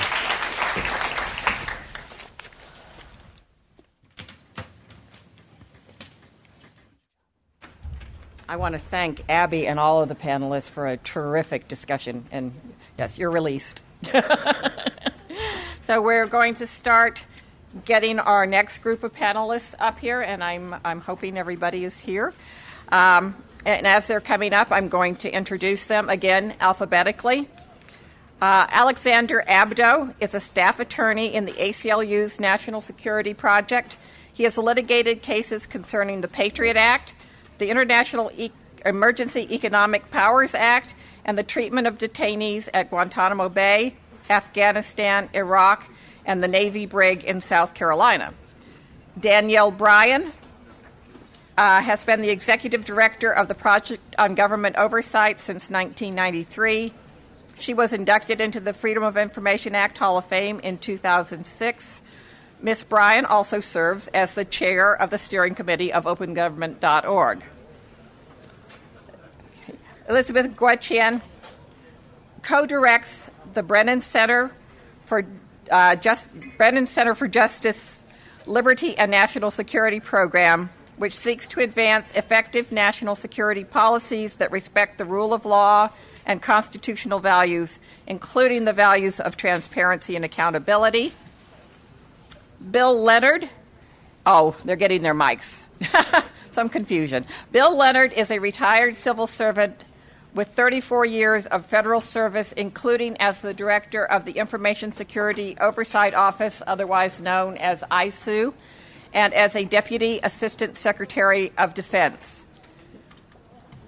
Dana Priest. Is Dana here? Not yet. Well, hoping she shows up. She's a two-time Pulitzer Prize winner at the Washington Post and the author of the best-selling book, Top Secret America, The Rise of the National Security State, which built from a series that she did in the Washington Post that went on for several days. And Jeff Smith is the head of Arnold and Porter's National Security Practice. He has served in the Pentagon, the State Department, and the Senate, where he was general counsel of the Senate Armed Services Committee under Sam Nunn, and as general counsel of the CIA in the Clinton administration. He has advised media organizations, universities, and individuals on issues associated with classified information and the First Amendment. We're trying to move ahead quickly so that we have time for questions, and there's an excellent panel that follows us after a brief break. So with no further ado, I can do a song and dance while they're getting Okay. set up. Thank you. I realized we really are the most nerdy of groups, that while there's the March Madness going on, here we are talking about open government. While my panelists are getting set up, I actually wanted to reference a couple of things from the last panel that I thought were really fascinating. One is Mark didn't give credit to, I think, one of the important things that's happened with the Office of Special Counsel, and a good reason why they're maybe getting a lot more disclosures, is that there's a lot more belief that that agency is actually functioning and doing well with the new leadership. So our experience at POGO is, in fact, if anything, there is maybe a decline, at least in the world of national security whistleblowing. So it was sort of surprising to hear the theory, of course, maybe in the SEC world because of Dodd-Frank. But in general, I think the suggestion that there's an increase in people blowing the whistle, at least in national security, has certainly not been our experience. So I guess we'll go ahead and hope Dana joins us. Fabulous. Okay.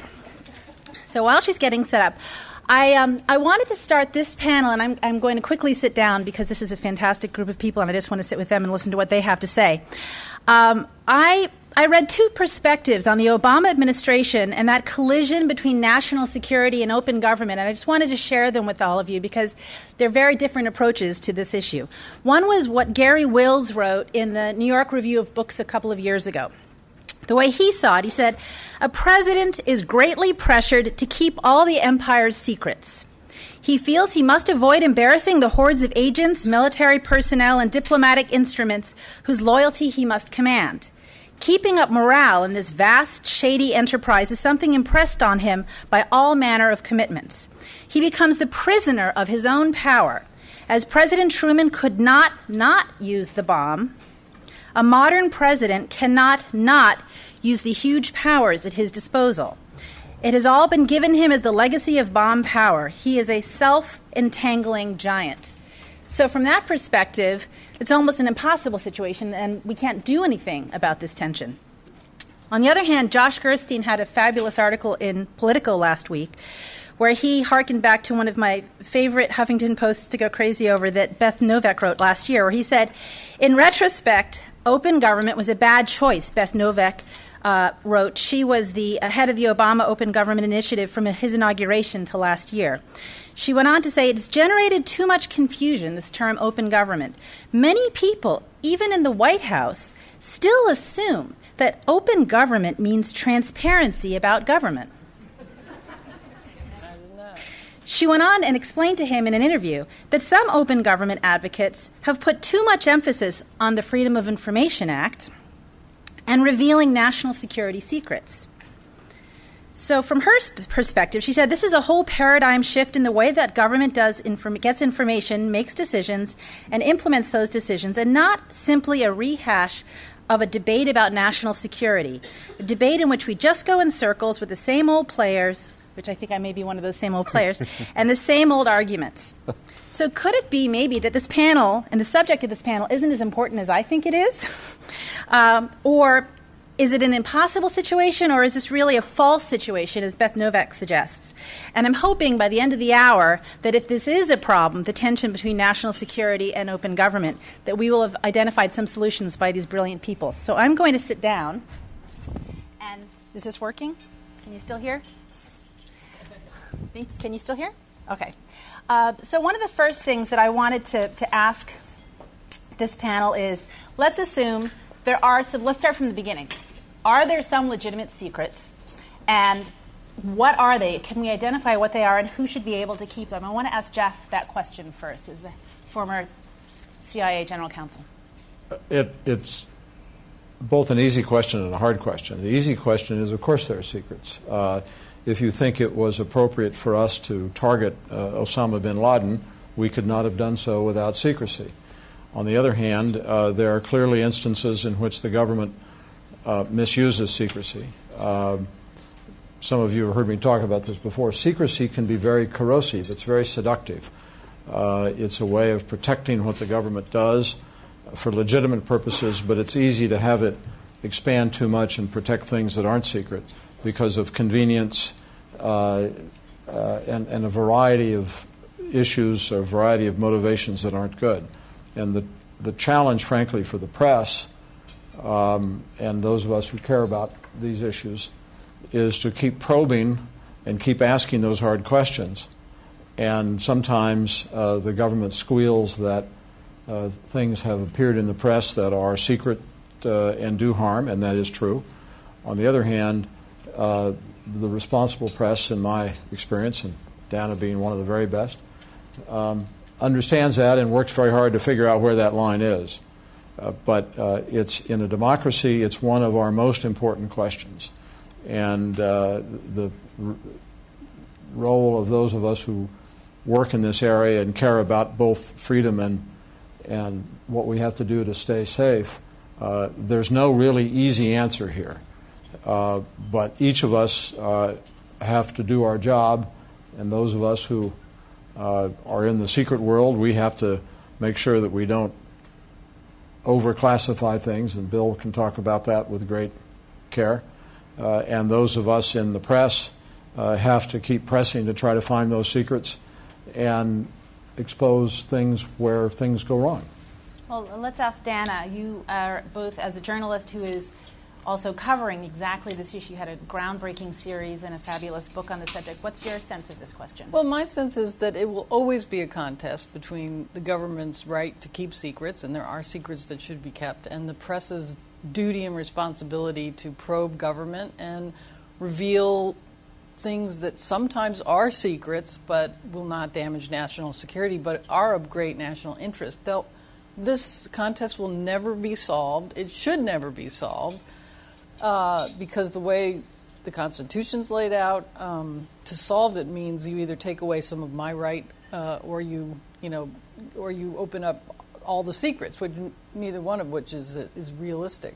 So if it is a contest, then you look at both sides and say, are they playing fair, I guess is what you could say. And I can play fair only by, when I discover secrets, to speak with the government about it and hear their side of why we shouldn't publish things, and try my best. And the decision's not mine; it's the head of the Washington Post, but to make an informed decision about not publishing things that are truly going to damage national security. On the other side, and this is where I'd like to focus more, because on the other side, it's a falsehood to say that all secrets really need to be kept, because so much, not only overclassification, but just the habit of classifying things and the habit of not speaking honestly with the American people about some things you can speak honestly with them about without damaging national security. I think a lot of us thought, because when the candidate Obama was wanting to be president, promised more transparency, and that has failed tremendously. So there's great disappointment there. It only makes the journalists work harder to thwart that. So I don't agree with the sentiments that we misinterpreted it. I think we see it correct in saying that this administration is not open. It's in some ways less open than the second term of the Bush administration. And instead of berating the press and trying to intimidate us through the media, which the Bush administration did, they're using the courts to do the same thing. And in some regards, that's much more serious. Let's explore that question. That's really fascinating. So we have some litigators at the other end. If you wanted to talk about this question of, is it your experience over the ACLU, is this actually less transparent than previous administrations? I think that's a difficult question to answer. In part, the Obama administration started out on a good foot. They released memos that the previous administration had kept secret without due cause, and they committed themselves to a transparency. But over time, some of the arguments that the administration has made in court have, in fact, entrenched secrecy in a way that not even the Bush administration attempted. And I'll give you a very concrete example. During the Bush administration, we sought photographs, additional photographs similar to the Abu Ghraib photographs from other facilities throughout Afghanistan and Iraq. And the Bush administration argued that they were exempt from the requirements of the transparency laws because they would serve as propaganda for our enemies. But the Bush administration never made the argument that the Obama administration now makes, which is that textual descriptions of similar misconduct can also serve as propaganda to our enemies. And for that reason, the Obama administration has withheld additional reports of the inspectors general about abuses committed during the Bush administration. Continues to withhold those same photographs and other things. So it's a bit of a mixed bag, but I want to go back to one of the first points that Dana was talking about and that you were talking about, Danielle, which is the secrecy protect itself? And it is indeed seductive in the way that Jeff suggested, and it's particularly seductive to the political branches. And I think for that reason it's critical that secrecy not be something left solely to the political branches, that there be a system of checks and balances to ensure that there's independent oversight of decisions to classify information.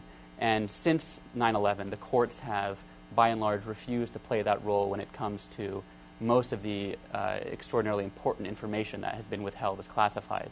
And part of that is a problem with the way that FOIA is written, and part of that is a problem with the way that the executive represents security threats to the courts. It's a difficult problem to solve, but I think it's a critical one that we think about in addressing transparency in the national security realm going forward. I can't let that statement go in without asking, is there a quick way you could say what the fix to FOIA from your perspective would be? Because I'm such a wonk.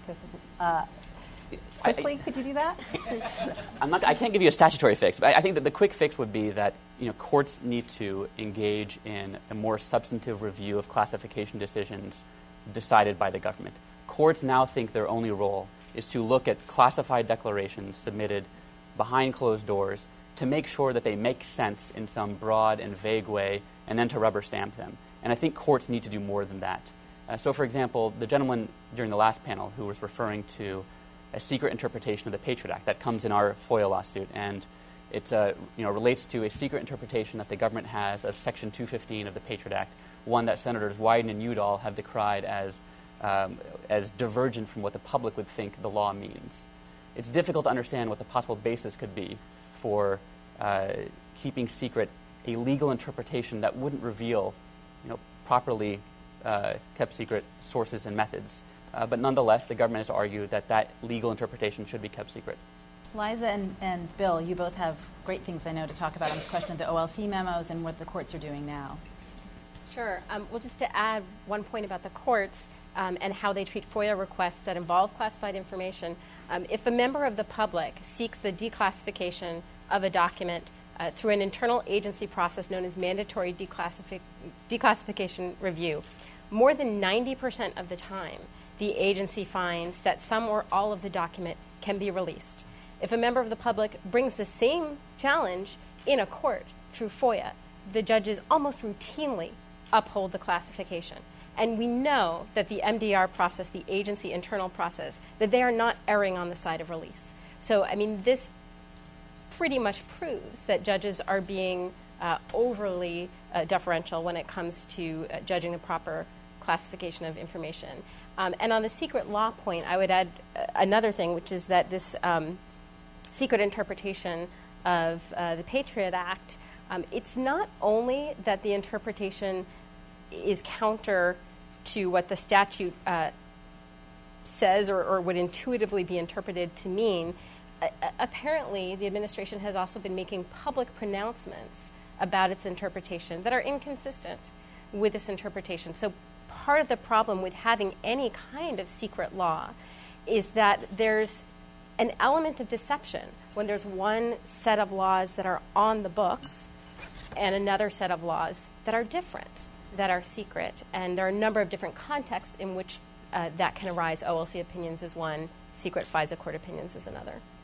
And just to add to that, I mean, I for one find it phenomenal that, every day we're inundated with these tremendous debates from a political point of view in terms of what's the proper role of the central government, how much authority should the central government has.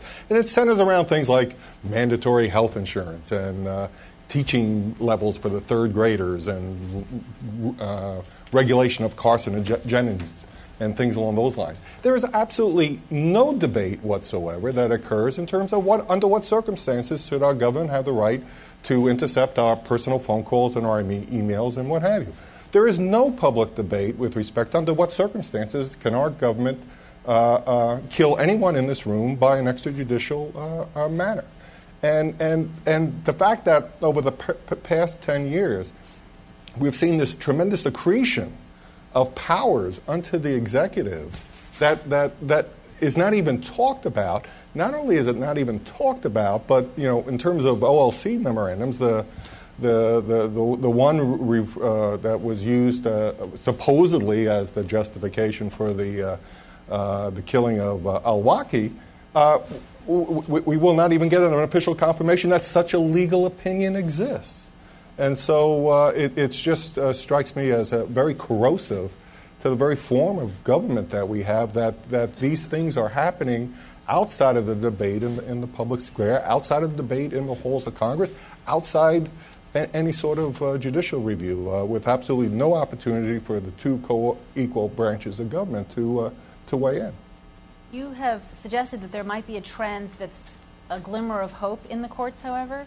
Well, to build upon the comments here, I think it's very useful that we are seeing, in some instances, situations where the courts are getting involved in the substantive issue of information that's being withheld ostensibly for national security reasons. For those of you who follow Steve Aftergood's blog, he Who doesn't? gives prominent reference to the FOIA case involving the U.S. Trade Representative, where the judge, in fact, has ordered the release of a document that is ostensibly classified. I personally has been involved in two cases as an expert defense consultant and potential defense witness involving the Espionage Act, and the one case known as the APAC case, the other involving what was discussed earlier, the Thomas Drake case. And in both of those cases, I was very pleased to see that the judge was not willing to allow the executive to do what they normally do, and that is to waltz in and to simply assert that this information is damaging to national security and the story. And so I was very encouraged by that. And just to give you one more example, several years ago, there was a state secrets case involving the Horn case, where it ultimately involved the identity, withholding the identity, dismissing a suit because withholding the identity of a former CIA intelligence officer. Unfortunately, years before the court ruled to include the appeals court, the CIA had rolled back, that is, declassified that identity of the CIA case, and the judge in that case rightfully said that the executive committed a fraud against the court by coming in and simply asserting that this man's identity required protection in the interest of national security. So we're seeing it. We're seeing glimmers of it, but I agree that ultimately is one part of the solution is to get the two co-equal branches of government to get involved from a substantive point of view. Knowing, as a student of government, that there's actually three branches of government, I'd love to go back to Liza and ask the question on the Congress and what role are they playing or not playing in their duties to conduct oversight? Well, I mean, part of the issue is what information Congress can get from the executive, and that's a huge issue. The executive branch is statutorily required to keep the intelligence committees currently and fully informed about intelligence activities, both existing and anticipated. But as a practical matter, there are several caveats to that. First of all, the executive branch can brief only a smaller gang of 8 on covert operations, which it tends to interpret quite broadly. And whether it's reporting to the covert operations or other operations, there's a lot of wiggle language in the statute, to the extent it's consistent with the protection of this and that. And sometimes the executive branch just doesn't give the information. An example is the CIA assassination program that was in the works for something like 8 years that we found out in 2009. Congress had never been briefed about it. And then I guess the final caveat is that, if the executive branch does give information about its activities, classified information, to 8 members of Congress or to members of a committee, what can those members really do with that information if they can't share it with the rest of Congress? They can't pass legislation on their own. And the executive branch takes the position that members of Congress who have been read into a classified program cannot share that information necessarily with other members of Congress. And that doesn't leave them powerless, but it certainly ties one or two hands behind their back in terms of meaningful oversight. Although I find it unbelievably outrageous that the Congress allows the executive branch to tell them what they can and can't do in this regard. But I know Jeff had something he wants to add on this question.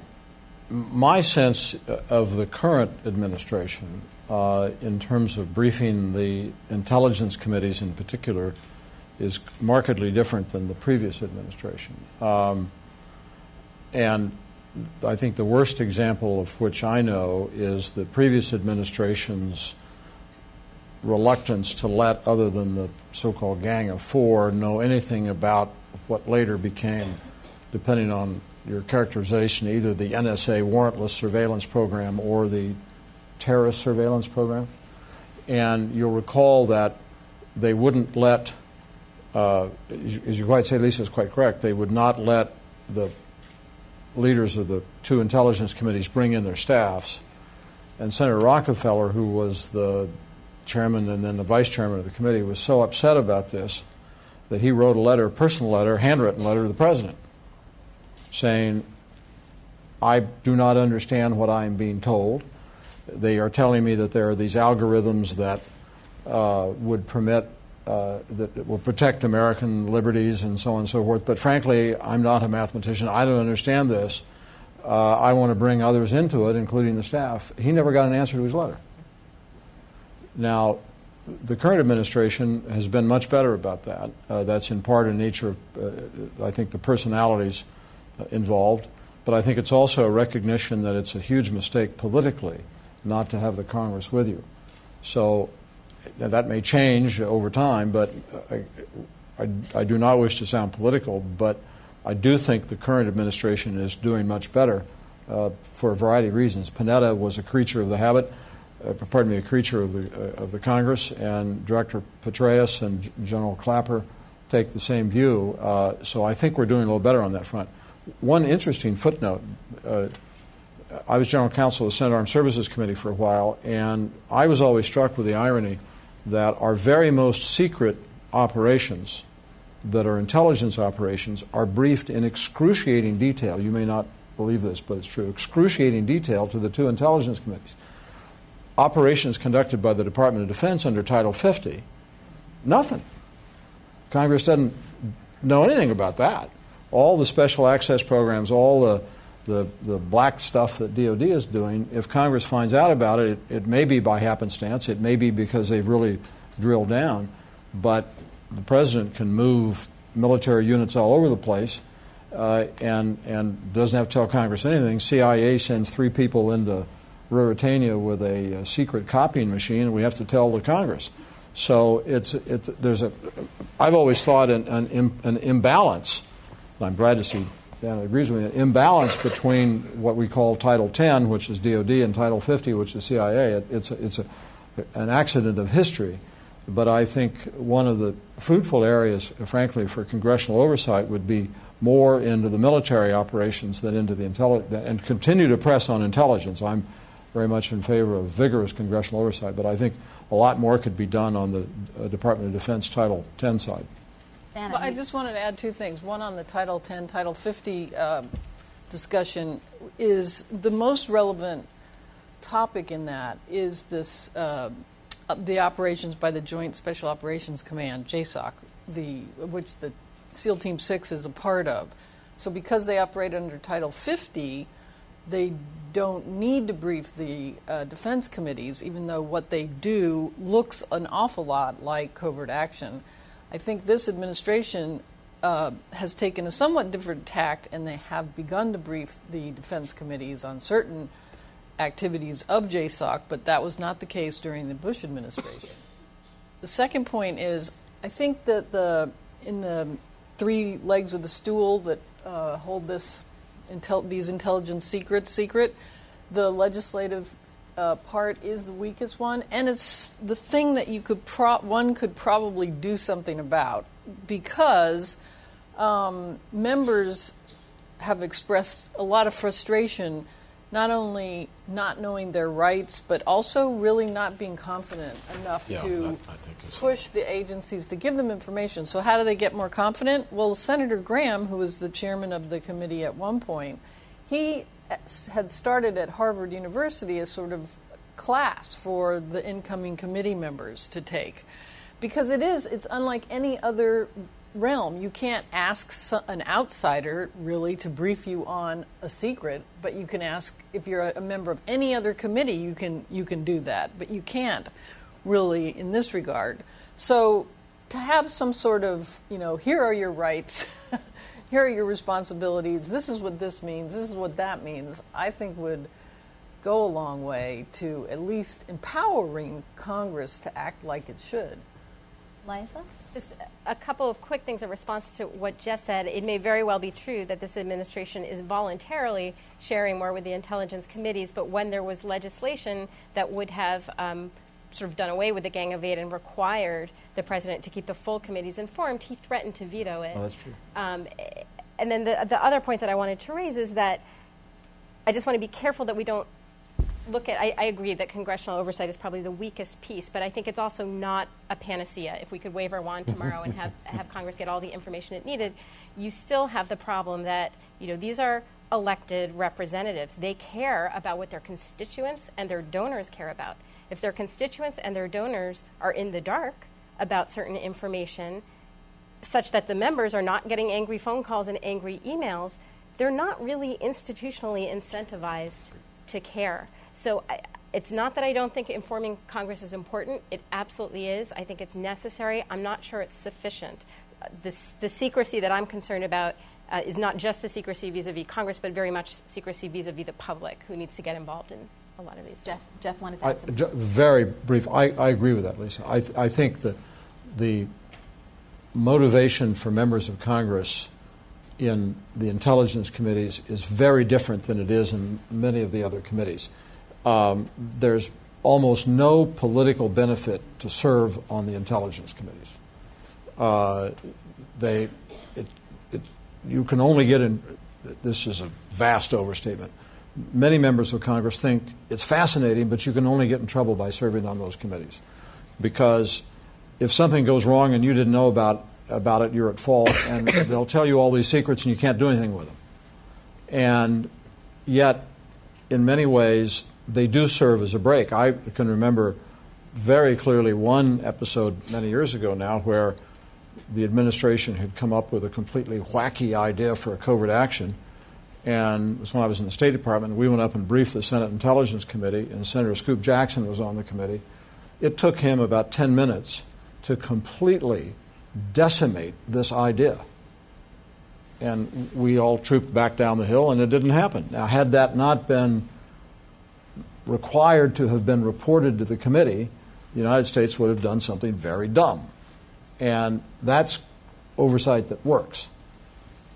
Before we leave the question of the Congress, I find it fascinating to see how far back we've rolled in terms of Congress's sense of self and rights to the information. That Mickey Edwards, who's a former Republican in the leadership during the Gingrich Congress, has been very articulate on this question of why is it that someone, often not even a sort of a mid-level person at an agency, deciding who is allowed to brief him or be involved in his briefings, but it's often a contractor who's deciding who has clearance to hear these things.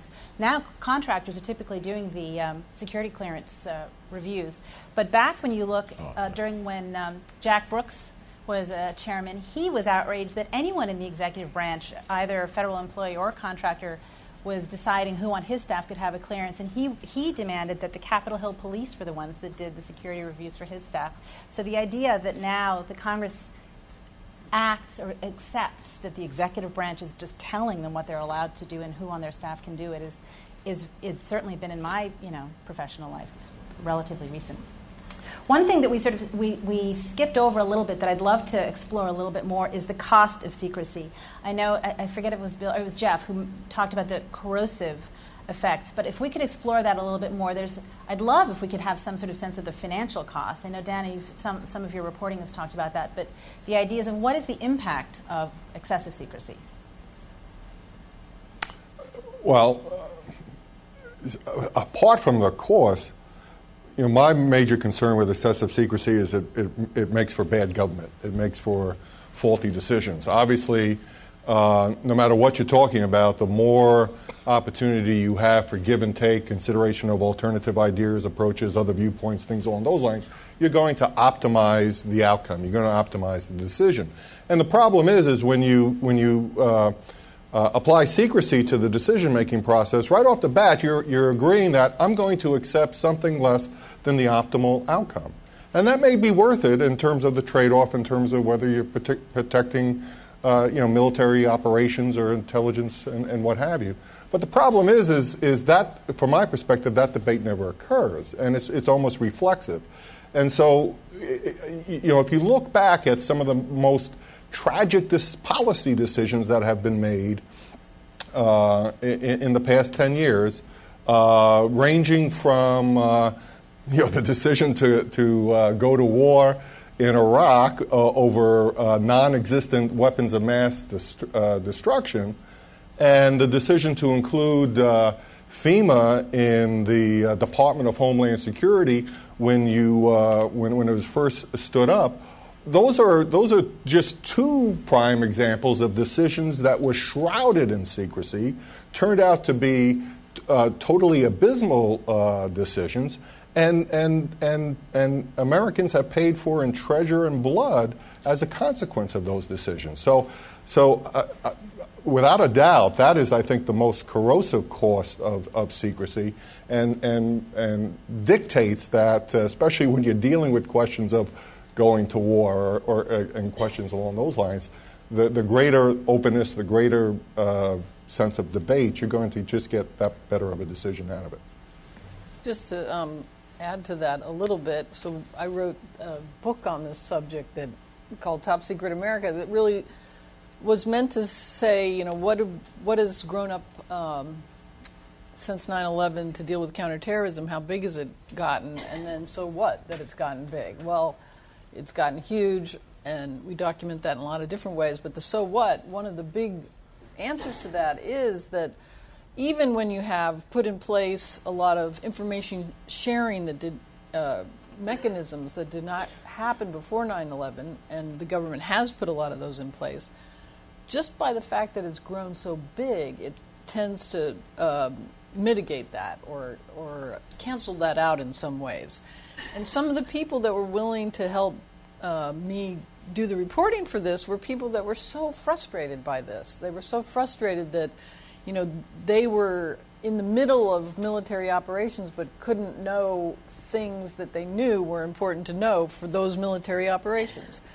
And my favorite quote from the whole thing is Jim Clapper, who's now the DNI, but at the time was head of intelligence for the Department of Defense. We were talking about special access programs, which are even more highly classified than top secret, and the fact that nobody had a handle on what all of them were in the government, so that you could cut down duplication and make sure that people who needed to know. And he said, really, the only person that knows all the saps, they call them, is God. And he ain't talking. And it was just a fact of life. So, Alex and Liza both want to. I agree with both of what Bill and Dana said, but just to add, another cost is trust in government. Since 9/11, there are an astonishing number of things that are open secrets that it is impossible for either government agents to talk about or for individuals in court to talk about. And the most recent example is the one that Bill alluded to earlier. The official stance of the Obama administration is that it will neither confirm nor deny that the CIA has a drone program, or that the CIA or that the government itself was involved in the killing of Anwar al-Awlaki. Those are things that are secret in only one place in this country, in American politics and in the courts. And I think it has an effect on Americans' trust in their government when you listen to a speech by Attorney General Eric Holder that talks about something that everyone knows about, and yet he's forced to talk about it in such a way to preserve a need for secrecy that is difficult to explain. And it also hurts in the courts because we have litigation that can't go forward over subject matters that everyone agrees either took place in some version of the way that's alleged or even maybe in a worse way than that's alleged. And the best examples are the torture lawsuits that have been filed since 9/11, where people acknowledge that something wrong occurred, judges acknowledge that if the facts as alleged occurred, there's something quite significant and troubling.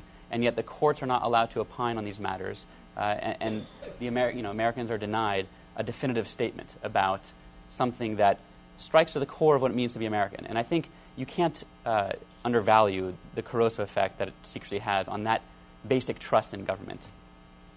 Liza, you had... When you were talking about Holder's speech, the phrase sprung to mind, implausible deniability. That's what it is. But the point that I was going to raise has to do with another cost, which is another national security cost.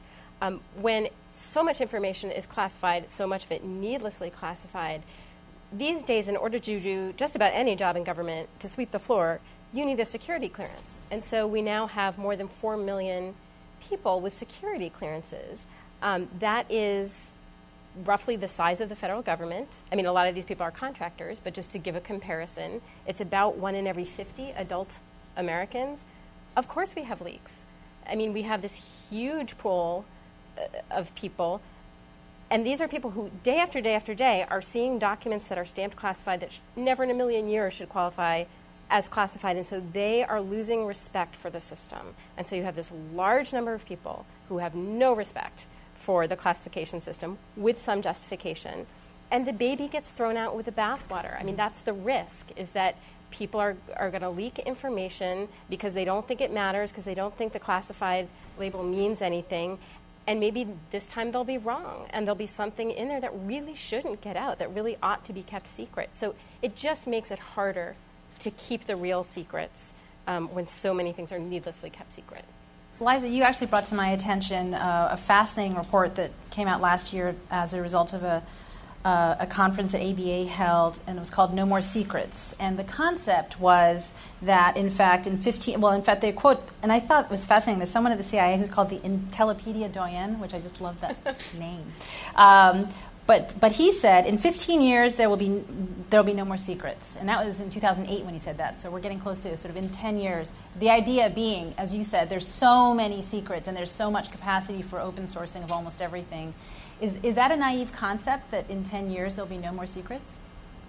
I mean, I think that was probably poetic license. But Sure. I mean, I think the point was clearly true, which is it's getting harder and harder in the information age to keep things secret, and all it takes is one security breach, and in the blink of an eye, 250,000 previously secret documents are up on the internet, and we all know what I'm talking about. And so this secrecy is an increasingly weak security measure, and in any other context, if we had any other weapon, a military defensive weapon that we knew was becoming increasingly vulnerable, increasingly ineffective, because the enemy had developed a technology to counter it, we would phase out reliance on it, or we would, rely on it less, only to the extent that we absolutely had to. But we're not doing that with secrecy. And a perfect example of that is, with the WikiLeaks phenomena. The challenge is that, at least for national security information, the framework that we use to protect information is fundamentally the same framework we developed for the Manhattan Project over 70 years ago. It's a product of the industrial age. The whole WikiLeaks phenomena presented our government with the perfect opportunity to say, hey, you know what? We have to fundamentally rethink this whole concept of what is a secret, what's not, how do you protect it, and whatever. Perfect opportunity. But yet, what has been the reaction of our government to WikiLeaks? We got to find a way to lock those doors a little bit tighter. We got to find a way to polygraph more people. We got to find absolutely no one, and this is one thing that I find most disturbing, no one is taking a look at that fundamental question: how do we rethink this whole issue in the age in which we are today and rapidly moving into tomorrow? Bill and Jeff, I wanted to ask you this question based on your background in government. I remember a few years ago when Chris Shays was the chair of the National Security Subcommittee of House Government Reform. He had a witness who was a DOD. I forget what position she was. Patrice may, or some of you may remember this. And she estimated that as much as 90% of what was classified was probably overclassified. I wanted to get your reaction to that. I want to get a sense for all of us, like how much we're talking about overclassification, but how much are we talking about this classified really doesn't need to be? I don't think it's anywhere close to that. The material that I saw, and it may be that I occupied positions where I saw things differently, but it was overwhelmingly properly classified. There is a great deal that's very lightly classified. No great harm would be released, or would be caused if it were to be released, but it's nowhere close to 90%. Actually, I was sitting next to her when she said that. Okay, good. Then you can remember. So, and actually, you know, I don't get that upset over the classified Christmas invitations and all those sorts of silly stuff like that. I get upset over the substantive things, and quite frankly, the substantive things are very situational. One of the strengths about the framework that we have is that it allows discretion. It allows the use of judgment. And one of the shortcomings we have is that no one, with rare exception, will apply judgment. And I'll give a perfect example. I alluded to before.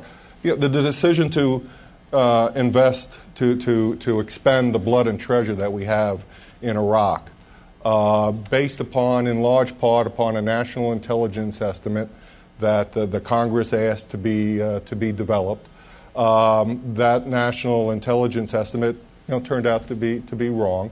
But as a companion, there was an unclassified white paper that was prepared that most members of Congress relied upon, most people and members of the public relied upon, and there were material differences between that classified national intelligence estimate and the unclassified white paper, not the least of which is in the national intelligence estimate, our nuclear experts at the Department of Energy said, nah, we don't think those aluminum tubes are part of a WMD program. But there was absolutely no mention of that in the unclassified white paper.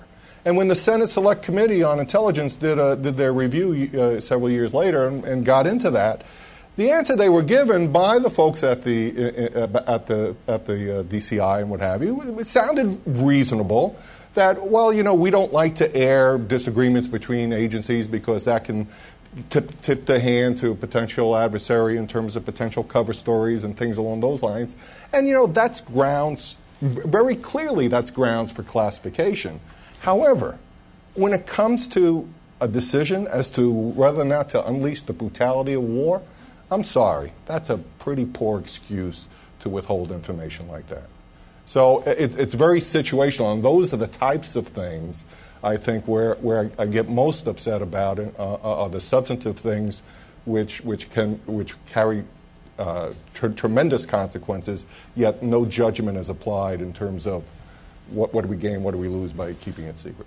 Although, given the last panel that was just such a fascinating panel, would you not think that people would be more worried about erring on the side of making something not classified, given the current, or maybe not even just current, but just the environment in government? Are you going to get in trouble for... As a matter of fact, that was exactly the rationale offered by the Pentagon official sitting next to me, was that the Department of Defense, we're currently fighting two wars, and if we're going to make an error, the tendency is to err on the side of caution. And my retort right in front of Congressman Shays was, that's the first time I've ever heard that that error is an integral part of an implementation strategy. And if there was any time that calls for getting it right and getting it absolutely right. It's when you are in war, because, again, the consequences are severe. So do you think it's possible to have, as part of a federal employee's performance evaluation, that they're not overclassifying things? So that sort of based on on the opposite side of where we're going now? Based upon personal experience right now, I have absolutely no faith in that whatsoever. Many of you probably may know that as part of my involvement in the Drake case, after I had seen what the government purported was classified and actually served as one of the felony indictments of Mr. Drake under the Espionage Act, a document that the government themselves realized that they would never convince 12 ordinary Americans sitting on a jury that it was unclassified. So unprecedented in an espionage investigation, they declassified it before the actual prosecution. After the case was over, I filed a formal complaint with my former office to the effect that if ever there was a basis in which to hold individuals accountable for improperly classifying information, because the executive order makes no distinction. If you mishandle it and disclose it and you shouldn't, or you mishandle it and withhold it and you shouldn't, it's supposed to be subject to the same sanctions. I says, my point was, if this case cannot serve as the basis for that, then I can't imagine any case serving as the basis to hold people accountable for overclassification. That was 7 months ago, and I haven't heard yet. I'll check my mailbox when I go home tonight. Jeff, something you said that really struck me. You were talking about, but that stuff that's lightly classified, there's no real harm if it gets out. Can we explore that just for a minute? I mean, do you think that maybe there should be some thought put into the lowest of classification and maybe it doesn't need to be classified anymore? Of course, and part of it is temporal. One of the curses of this business is if you're working on a particular project and it's classified secret at this level, sort of everything that is under that gets that same stamp on it. And clearly at the fringes of that, it doesn't really matter. But it's an effort to declassify it so the whole thing is classified secret. And after a while, that moves off your desk and you're on to the next problem, and it winds up in the archives and it's classified for 20 years. Right.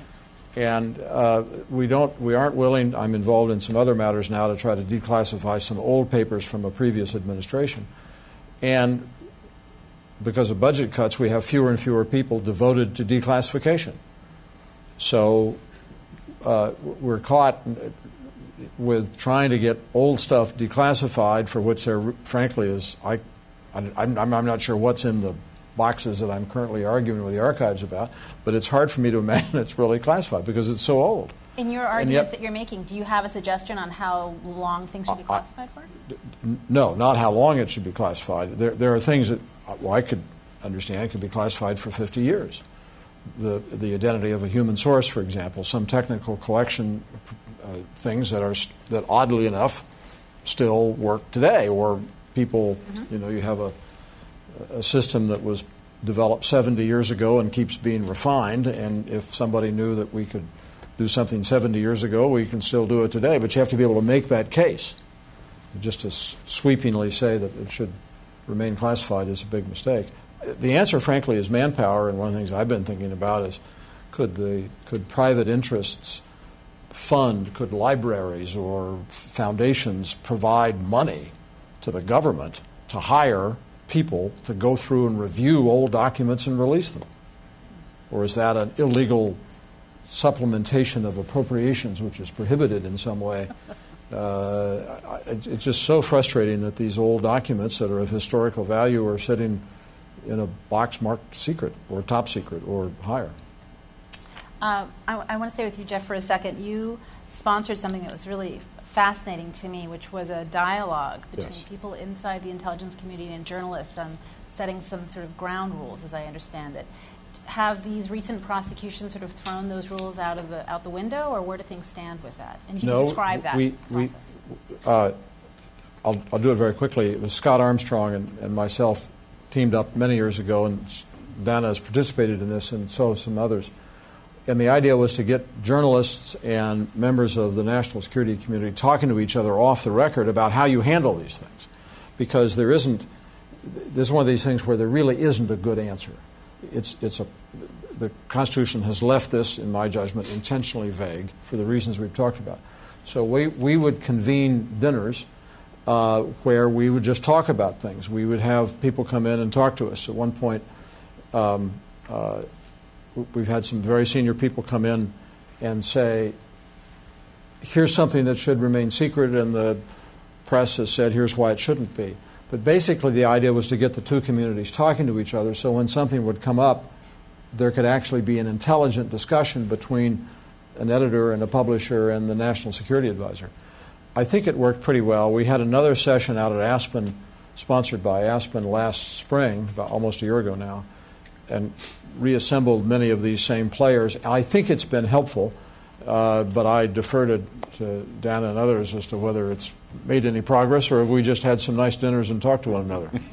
Yeah, I think the latter because, or the former, because given the last experience we had with when we did the series Top Secret America for the Washington Post, we went to the different intelligence agencies to brief them on what we had assembled in our database so that we could have an intelligent, civil, professional conversation about if they had any concerns about what was in there. Maybe they would want us to pull back some things, and we would listen and definitely consider that. And after a long time and a lot of effort going through this, they basically came back and said, well, we have no comment. And that is a ridiculously infantile. And then what happened was some of the agencies that had a better relationship, and this is very personal. It's a personal relationship. What you're doing is you're building trust. You can't between individuals. And when those individuals on the government side leave and new ones come in, you have to start over again.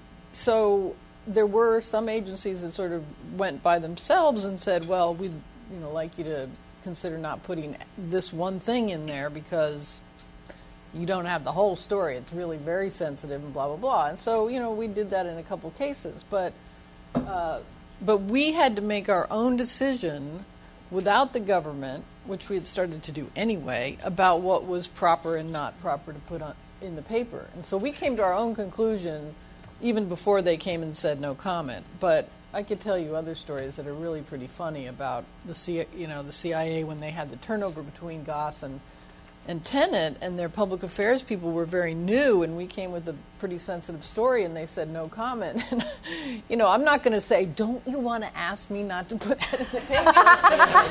But we ended up not putting a lot of the details of a certain thing in the paper. But you have to make that, to just follow up, right. The problem is you're trying to make that judgment without the government telling you why something is sensitive. And I think that's just foolish on the government's part, frankly. Dana, to stay with you just for a second, one of the things that I found particularly interesting in your series was the role of contractors in the shadow government, the secret government. If you could talk a little bit about that and the impact of the privatization of the sort of intelligence world.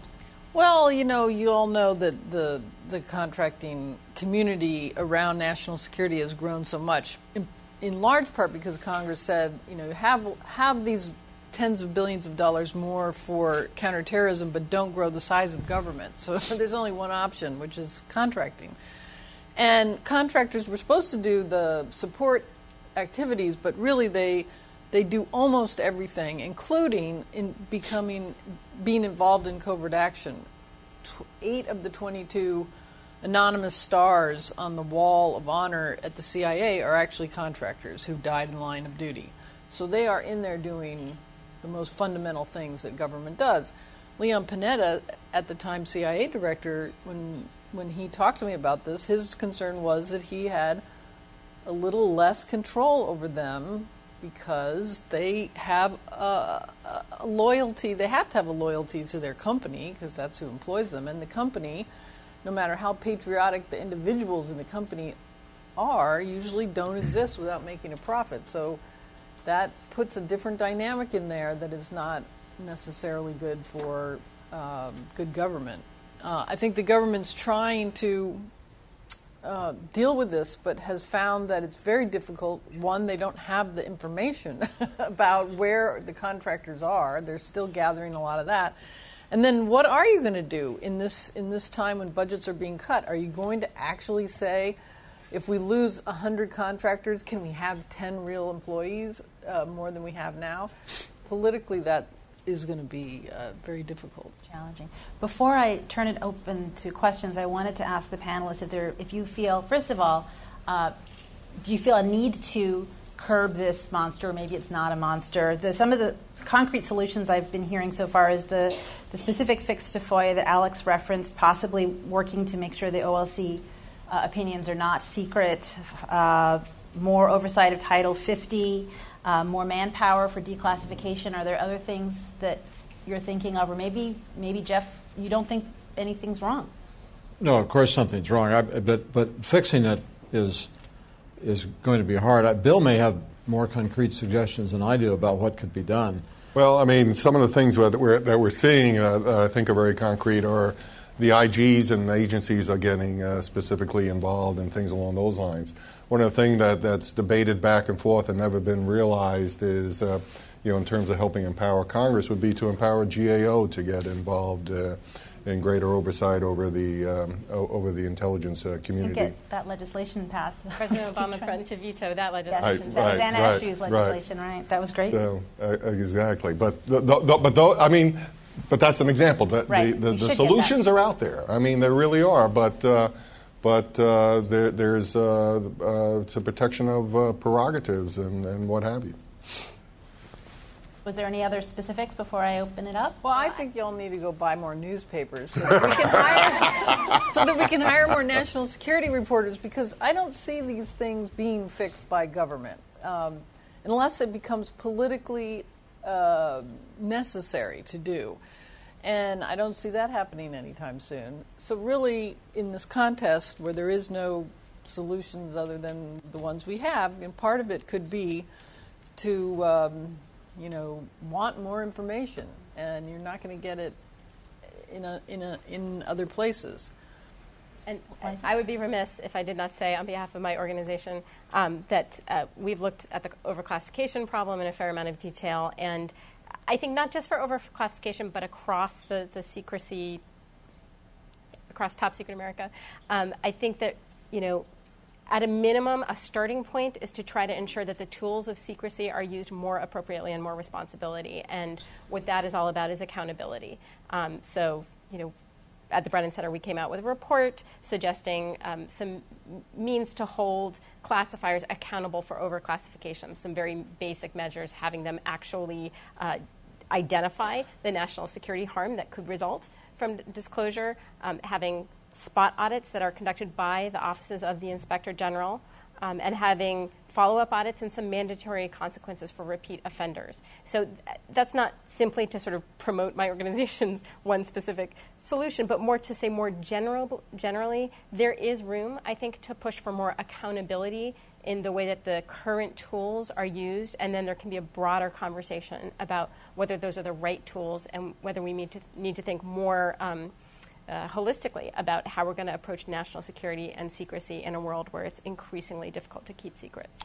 And that's why I want to publicly state that if there fails to be accountability with respect to the Thomas Drake case and the abuse of classification, quite frankly, I despair for the system.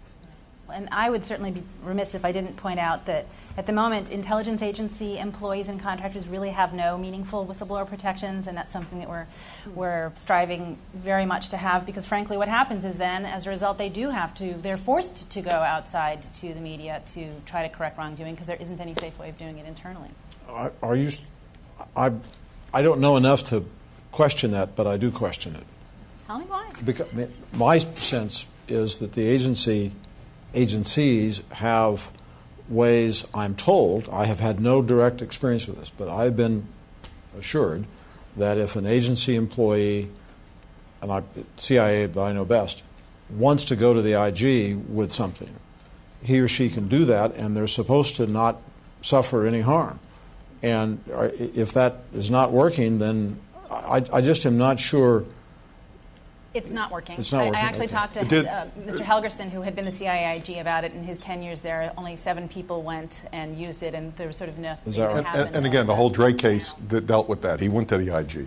And more specifically, the All right, I take it back. I wasn't going to let that one sit. the Whistleblower Protection Act doesn't cover intelligence and national security employees, and the Intelligence Community Whistleblower Protection Act doesn't protect them against retaliation. Right. That is part of the Whistleblower Protection Act, but not part of the ICWPA. Right. So There it's is a big gap. WPEA that we're trying to get passed, which has not yet passed. Anyway, I'm going to open it up for the rest of you to get to engage in the conversation with these fabulous panelists. And go ahead. If you could say who you are, because this is not a secret environment. My name's John Judge, and I work with a national coalition on political assassinations, so we know about secrecy.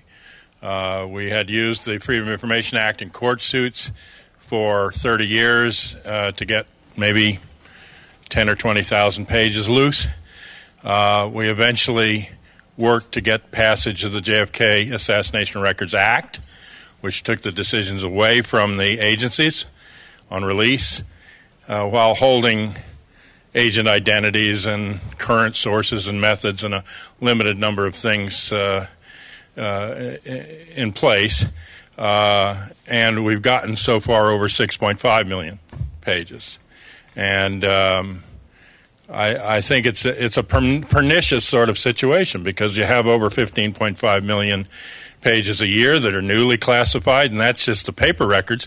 You had a forum here with some of the people from the Declassification Center, and they were concerned because there is now a petabyte of information in digital form that's being classified, so much information that there's not time for humans to read it. Do you have a question, though? Yes. I just think that FOIA hasn't done it, but we've been stonewalled on this. We're trying to get a legally mandated hearing in Congress about the JFK Records Act. We have a Martin Luther King Records Act that's pending, and these are congressional records, so they're even harder to get at than I need to ask than you the to get others. to a question, though. Is there a question Well, for the panelists? I'm just summarizing because I think that you need a different model than the FOIA to eventually do anything about secrecy in this situation. Any reactions to that? No? I would just say that the JFK assassination records is an example of how the system can't be dependent upon itself, and that took direct congressional actions. I'd agree. Go ahead. My name is Jonathan Keel. The discussion we had earlier about congressional oversight and kind of this frustration that there wasn't sufficient oversight and Congress seemed to be somewhat impotent to actually provide some kind of oversight. Do you fix that? I mean, it would seem to me that it's Congress's role to fix that by legislating additional authority to themselves, essentially. I mean, and I guess my question is, are we expecting the executive branch to voluntarily go over and say, we want to tell you stuff more, but you can't tell anybody? Or, what's the solution to that? That's a great question. I'd be interested in my colleagues. My sense is it's for Congress to use the power they have. Yeah. Yes. They've got plenty of power, but I think are reluctant to use it for a whole range of reasons. And having been on both ends of congressional oversight, when Congress gets after you, it's miserable. So if they'll just do what they can do, the executive branch will respond. Sharon. Hi, I'm Sharon Bradford Franklin with the Constitution Project. So part of your topic today is about the secret information, the problem of overclassification, which I agree is a huge one.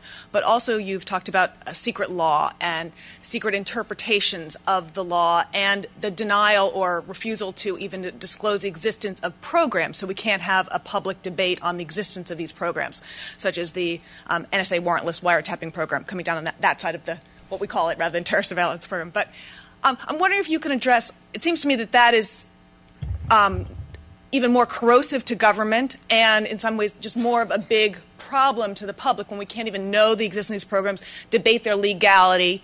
Obviously the facts of what they're finding, the evidence on a given suspect, can be appropriately classified. But if you can address how we might be able to push back on this problem of secret legal interpretations of Section 215 or getting those programs disclosed and aired in public debate. One way is through the courts, and we've talked a little bit about the courts, and no one seems to have too much faith that they'll change their approach to these cases in the FOIA context. But we'll see in the next few months whether that is the case with the Section 215 case and with legal memos relating to killing U.S. citizens abroad. But it's undoubtedly, an extraordinarily big problem. When Americans can't debate the meaning of laws, when senators can't discuss the meaning of a law with fellow senators who don't happen to be on the same intelligence committee, it's an extremely big problem. And it doesn't seem that Congress is going to provide us a fix anytime soon. But I think we can applaud the efforts, at least of Senators Wyden and Udall in this one area, for bringing the problem to light and forcing us to have a little bit of a debate about it. But from the ACLU, I'm a big fan of the courts, and I think we have to rely at some point on the courts to assume the role they have to in this area. And it might be that we're seeing a trend that Bill has identified. We're sufficiently removed from the latest crisis that the courts will, resume their previously more rigorous oversight of the political branches. You have another mic over there. Where? Oh, I'm sorry. Yes. Good afternoon. I'm Lois Tett. The phone tap situation engulfed me and a lot of other small business owners. They tapped our phones for no apparent reason. And some of us have to travel overseas because we are doing business there. And I'm wondering, if you haven't been over there before, how can you find out whether or not you are on the travel no-go list? And another thing, I think we need some more discussion on stop loss. A lot of the military guys who are affected by this know nothing of it. It points out the military as nothing but indentured servitude. Because those guys, when they're expecting to get out of there, they're suddenly told, oh, we're sorry, you got 4 more years. And they go to pieces. There was a panel on this here. And the lady went to a congressman and everything. Her son was even wounded. That's the only way he got out. So please discuss how I can find out whether or not I'm on the travel no-go list, since they were low enough to tap my phone. Okay. I can answer the first part of your question. If you truly are on the no-fly list, you will be turned away from the airport. And if you are turned away from the airport... I've already gone out there and found out. Is there a number or something I can cuss what I really don't like? I mean, I'm handicapped. I got to get out there and then find out, oh, you can't go. I'm not doing that. You can file something with DHS TRIP, and you can ask for a redress. If they turn you away, you can come talk to us at the ACLU. We have pending litigation about the no-fly list. We'd be happy to talk to you. And you can tell me where I can call to find out before I go. I don't want to go. Alex gets Give you my card in a few minutes. All right. Yes. Good. Thank you, Alex. And on the stop loss issue, I feel very strongly about that. I began life as an infantry officer, and I think it's a disgrace that we don't have more people willing to serve this country, and that we have, and it's not the fault of, there's a lot of faults here, but if we're going to go to war, we ought to think about the draft. And to ask volunteers to take 4, 5, 6 tours is just wrong. I appreciate that. Thanks for all your insights. I especially am directing this question to the journalists on the panel. Lisette Garcia, Judicial Watch. Sorry about that. So I guess I'm wondering how much journalism is willing to take some responsibility for fostering a culture of over-secrecy among government bureaucrats. And what I mean by that, recently I obtained a document where it was a media briefing about a new agency that was started under Dodd-Frank. And so this goes as much to the previous panel, where 5 different mainstream media sources had individually granted the agency off-the-record permission, non-sourced, to the head of the agency, so that an expository story was completely done based on the terms that the PR person had set from within the agency. So to the extent that anonymous sourcing is de rigueur anymore, it's not a special case, only whistleblowers, but it's just pretty much almost every story you read in the Washington Post of any substance and significance is anonymously sourced. Are we not, in fact, giving the government permission to encourage an over-secrecy? Dana? We don't have a lot of leverage in this regard. USA Today at one point tried by just saying we will not write stories that are not quoting somebody, and they actually got some agencies like the Defense Department to pony up somebody and quote them. But when you're dealing with the intelligence world, when I first got into this, I made the mistake of thinking that the military world and the intelligence world were somewhat similar, and they're not at all. So I just don't have much hope that if you're not willing to grant anonymity to a briefer, especially someone that's being officially given to you, because you're probably not going to get much anyway from that person, but you're just not going to get the information. And I don't know. I guess if you band together and did it that way, that might help. But then again, they just might freeze everybody out because they mostly have no interest in briefing us. All right. It's hard. Well, I'm sorry, but we have run out of time. I want to thank the panelists for a really fabulous discussion, and OpenTheGovernment.org and the Freedom Forum.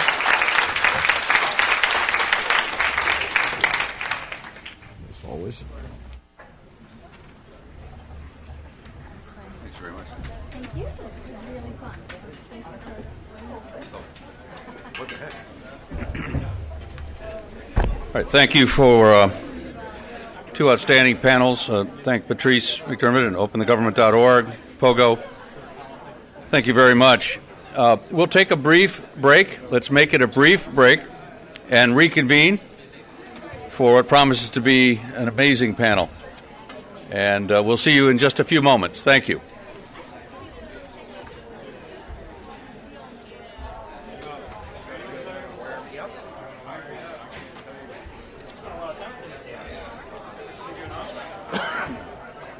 I think we could arrange that.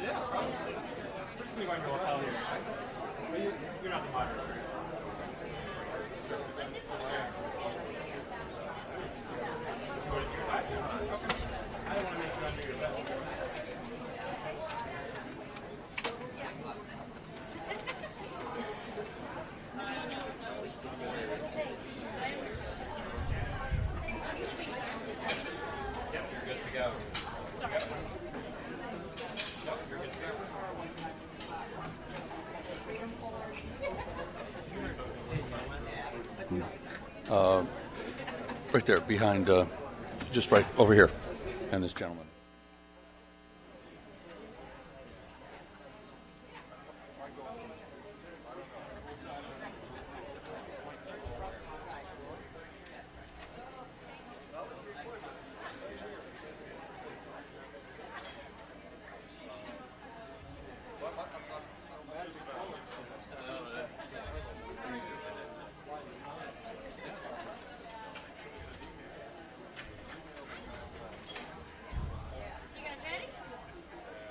No.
We were just wondering why there isn't a clock anywhere. You're right. There's the clock. Well, hi. How are you?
A brief housekeeping moment.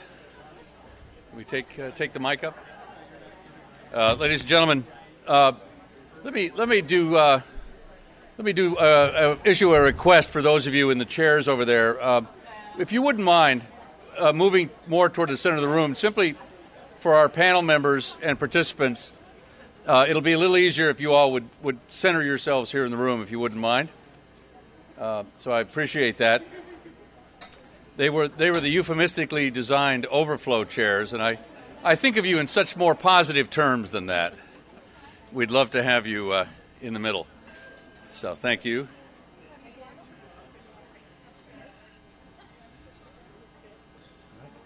Are we all ready to go? Ladies and gentlemen, again, thank you on behalf of the Newseum, the Knight Conference Center at the Newseum, the First Amendment Center, and our various partners for being with us today. We're going to move to a panel that I think, again, if there was a theme today, it is the reach and impact of the free flow of information. It is the result, as a result of the discussions over the last 14 years about the FOIA Act here and the history that Bob O'Neill recounted. The American people have an extraordinary access to information, but as we also heard, where once the world may have looked to us for that great access and rule of law, there may be other nations which are ahead of us. And then there's just the flow of information across political boundaries, which are taking on increasingly less significance to me. So I think with that introduction, let me bring to the podium a colleague and a friend who has organized an extraordinary group of people who will discuss that subject and more. Please join me in welcoming Adam Clayton Powell III.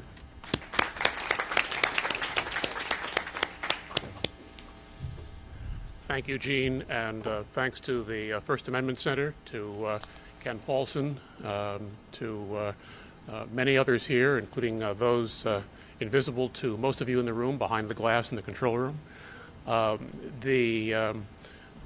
This is a collaboration of the First Amendment Center and the Newseum with the University of Southern California, this panel, and dates back to a relationship that began 2 years ago in a conversation with Ken Paulson and Charles Overby, then CEO of the Freedom Forum.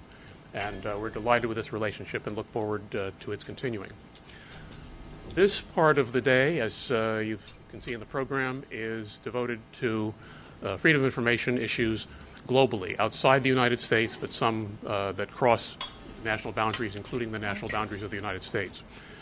And to begin to frame the issue, we have, as the first part of our program, we have someone who is widely credited as being the father of the Internet. He has one of the great titles in corporate America, Vice President and Chief Evangelist, Vint Cerf at Google. And so Vint is going to provide some framing remarks. Now, you'd think in the last 20 years, what has mattered more to international freedom of information than the Internet? Well, Vint actually has a different answer, and he has a different way that you should think of the Internet. And after Vint sets the stage, then we will have reports from the field from our panel, which I'll introduce in just a few minutes. But first, Vint Cerf. Thank you very much. So good afternoon, everyone. What is it that you say of all the introductions I've had, that was the most recent? I want to start, first of all, I appreciate the opportunity to return to the Newseum. This is a very important landmark here in Washington, D.C., and the whole notion of freedom of expression, I think, is so fundamental to everything that we hold dear. I want to start out with a couple of technical remarks, though, about the design of the Internet, because it reflects in many ways this notion of openness. The design was very, very open. We deliberately tried hard to leave lots and lots of room in the Internet design for future evolution. We literally used the word future-proof in the system. For example, the Internet layer of protocol, which is sort of the fundamental thing that allows you to move packets from one place to another, had several properties. One of them was that it didn't care how the data was being carried. We didn't care if it was an optical fiber, a satellite link, a mobile radio connection, or something else that would carry a bag of bits from point A to point B with some probability greater than 0. That's all we asked of the underlying system, and we made that choice deliberately. We made the protocols insensitive to the underlying technology in the expectation that new communication systems would be developed, new kinds of switching would be developed, and that all of them might be capable of carrying Internet packets. And indeed, that's exactly what's happened over the past 40 years, is that many new kinds of communications technologies have come along, all of them capable of being subsumed into the operation of the Internet. The second thing is that the Internet protocol never had any specific element of national identity in it. The networks were just given numbers, 1, 2, 3, 4, 5, 6, 7, 8, 9, 10. We didn't care where the networks were. We cared about their topology and how they were interconnected. I want you to think for a minute about what was going through my mind anyway in early 1973 when Bob Kahn and I started working on this. This was a military project. We knew that we wanted an extensible, expandable collection of networks, adding new ones at need. But I got to thinking, if you were in a military campaign and you needed networking and computers for command and control, imagine if we had set this up the way the phone system is set up with national identity codes for the address space. Can you imagine going to country X saying, look, we're planning to invade you in a couple of weeks and we need some address space for our systems in order to get them deployed. Somehow that didn't strike me as being a really smart tactic. So we decided we would keep the design completely independent of any national address space. Now, it is true when you get up to a higher layer of protocol, you get to the domain name system, there are top-level domains that make reference to countries. That was a deliberate recognition that at that level, which is where the web is, where email lives and other applications live, that there might very well be reasons for countries to want to identify places in this cyber environment that were nationally identified. But the underlying basic network architecture is non-national in scope. I think it's also fair to say that the institutions that are part of the Internet environment are equally open. If you look at the Internet Society, the Internet Engineering Task Force, the Internet Architecture Board, the Internet Corporation for Assigned Names and Numbers, all of these Internet-related institutions have openness as a fundamental premise. You can't join the Internet Engineering Task Force. You can show up, but you can't join because there isn't any membership list. You just get on a distribution list of whichever working group it is you're interested in. So people are not asked to commit to anything other than participation. And that's generally true of most of the Internet institutions. They are all bottom-up, and they all contribute to what I have come to call permissionless innovation. You don't have to get permission from the underlying Internet carriers to go try out a new application. Larry Page and Sergey Brin did not have to go to every Internet service provider in the world to ask permission to bring up the Google service. They simply brought it up and people found it and used it and found it useful, and of course the company has grown as a result. But the same is true for almost all other, really, literally all other Internet service applications. You don't need permission. Just like building apps for mobiles, you don't need permission. Well, that brings me to mobiles. And we all understand that mobiles have been probably the most significant telecom phenomenon in the last decade.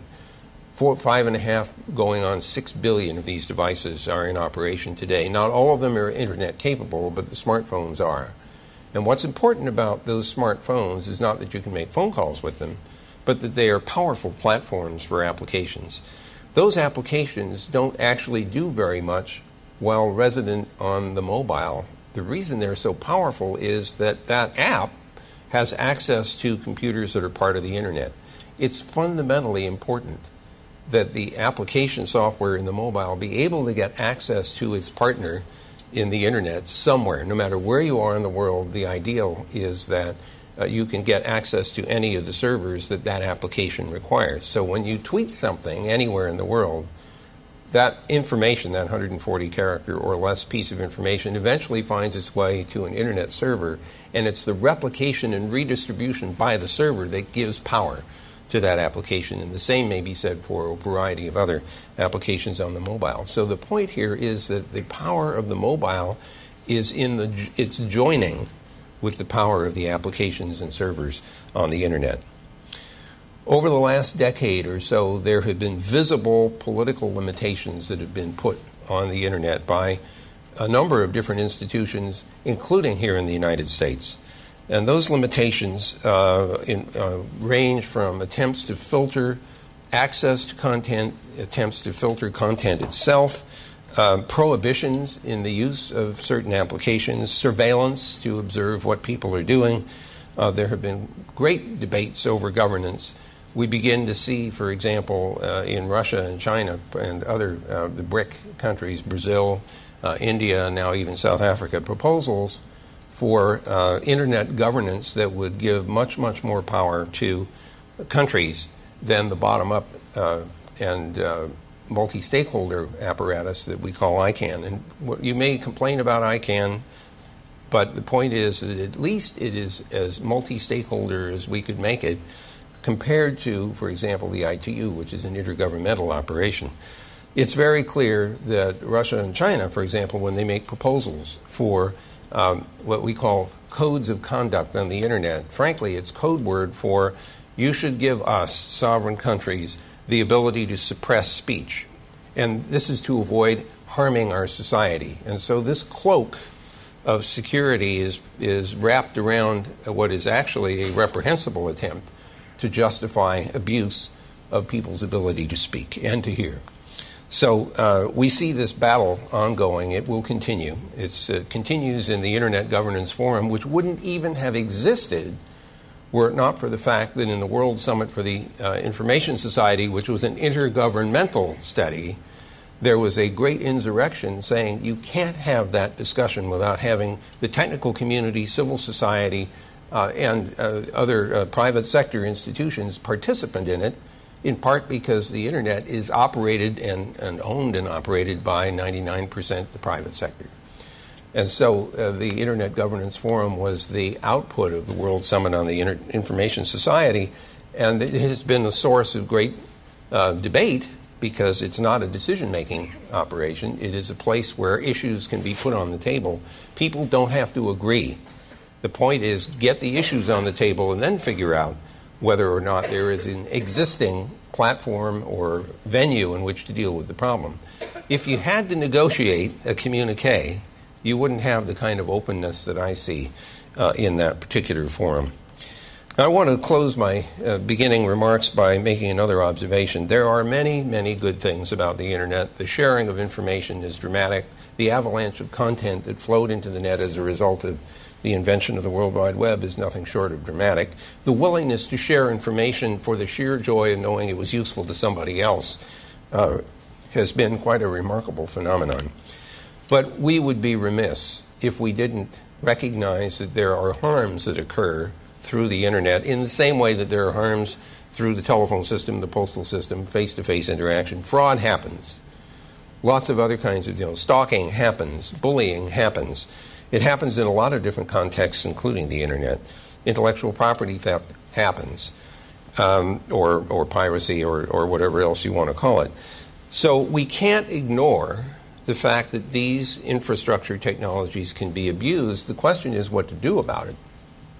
And the responses vary from do nothing to such extreme things that we would be living in a regime that none of us wants to live in. So we have to do something about that, but we have to do it in a way that's thoughtful and it protects individual rights and freedoms. The tension, of course, is to protect society from the abuse that can be exercised on the net while not destroying principles of individual rights. Now, some of you, I anticipate, are wondering about the op-ed that I wrote saying Internet access is not a human right. Let me argue for a moment that my premise is based on the concern that we not imbue a particular technology with a human right. I don't think that it makes sense to pick on a particular technology and say we should guarantee that everyone will have access to that particular technology. The technology is going to change over time. There will be new technologies that are better than the Internet. I don't know what they are. If I did, I'd be off investing in it, no doubt. But the point here is that I don't think we should imbue a particular technology with this on this pedestal. Rather, we should be conscious of the utility that it offers. The human right is the ability to express oneself, to assemble, to hear others, and to engage. And I would much rather focus on that and to assure whatever the technology is that we have protected those rights. Now, there is an inverse case that I had not thought about when I was writing that op-ed, and that is the one where someone is denied access to the Internet that they legitimately had. Internet is not everywhere. It feels like it sometimes, but it's absolutely not. We might have 3 billion people online, maybe 2.5. So we don't have 7 billion people online. That means the Internet is not accessible to everybody, and we can't guarantee that it is accessible to everybody. There are costs involved and everything else. Fortunately, physics is with us. The cost of the technology is coming down, making it more and more accessible depending on where people are in the economic spectrum. But the thing that I do believe is true is that if it is there and it is accessible to you, either within your economic means or it's available because it's in the library and it's free, at least free to you, if you are denied access to that which is available, then that is a violation of human rights. And I didn't say that in the op-ed, and I'll say it now. So I'm hoping that in the course of this conversation, we'll be able to uncover what steps we might be able to take to deal with some of the harms, including state-sponsored harms, that threaten us as an open and civil society, a democratic society, and also find a way to make sure that we can harness all the value that this information network has brought to the table. So I'll stop there, Mr. Chairman, wherever you are. You're over there. And happy to engage in whatever conversation you see fit to pursue. Thank you. Viv is going to have to leave to a broadcast shortly. So the format is a little bit, if anybody has a question for Viv, sir, the microphone there, and I will plunge in and take the moderator's prerogative with one. Your colleagues at Google have identified, as you said, the BRIC countries, Brazil, Russia, India, China, as problematic. And then they added Korea. That's interesting. Okay, I didn't know that. I was going to ask you what... When you say problematic, is this more specific than... That's a fairly general term. I have no idea what... You must be referring to something very particular that I don't know about. Well, I remember... And do you mean north or south? South, I see. Oh, south. Okay, well, just checking. I would agree that North Korea is problematic for a whole lot of different reasons. What was the problematic element? If I recall the quote, Orston said it kept him up at night about South Korea. So he said there was things that were pending there, not President Obama's visit. Well, but was this a technical issue? Was this a policy issue? Was it? You think it was a political issue? I don't have any information, so I just can't respond. I'm sorry. But now that you've mentioned it, I have to go learn about that. Maybe somebody else knows. Yes, ma'am. I'm sorry. I'm going to take the I'm hearing impaired, and I have to lip read, so I'm going to go down here and watch. Okay, go for it. I'm so glad you came. Thank you. Thank you very much. I'm delighted to be here. And so, well, you can use the microphone so everybody else can hear. I'm just lip reading. You made awesome remarks. My question's a little bit off. I just wonder, because you're so informed on the topic, SOPA and the world version of it, a 30-second, please. Yeah, okay. So, well, and I'm sure many of you know I'm not a happy camper when it came to SOPA and PIPA and, of course, the TPP and the ACTA and all of that. These are all, I think, overblown attempts to deal with what is a legitimate problem. The problem is piracy of intellectual content it would be silly for us to pretend that that isn't a problem. It really is. The question is what to do about it. And all of the proposals have damaging consequences, at least the ones I've seen. Particularly, SOPA and PIPA had a very, very direct and damaging effect on a new technology, which is we've spent the last 10 years implementing, the Domain Name System Security Mechanism, which involves some cryptographic mechanisms and digital signatures. It's a fairly complex system. It is underway. It is being installed now. The provisions of SOPA in particular would have forced, in fact, the Internet service providers and those who are, particularly those who are running resolvers, to break the DNSSEC system. DNSSEC was intended to help people verify that when they did a lookup of a domain name, they got back an Internet address that they could rely on by checking the digital signature. And in the case of SOPA and PIPA as well, my understanding is that the ISP would have been forced under orders to change that binding, but it couldn't sign it because it didn't have the private key needed to do that. The consequence of that is that you'd be forcing them to put in something that would not check out. And now the question is what to do about it, because the whole idea behind having a digital signature fail on domain name system lookup was to tell the browser this is not a safe address to use because it has not been digitally signed, so don't go there. And so this particularly messy kind of proposition. The worst part about all this, setting aside the basic breaking of an important new element in Internet security, is that now I've kind of forgotten the exact point I wanted to make. The worst part had not to do with just the breaking of the system. It had to do with the degree to which this system was, how do I say this? It was a blunt instrument, let me put it that way.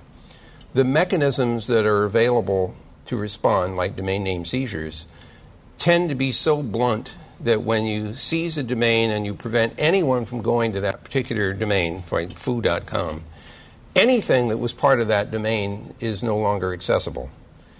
But even more important, and something that you should bear in mind because it has some future consequences, domain names are not stable.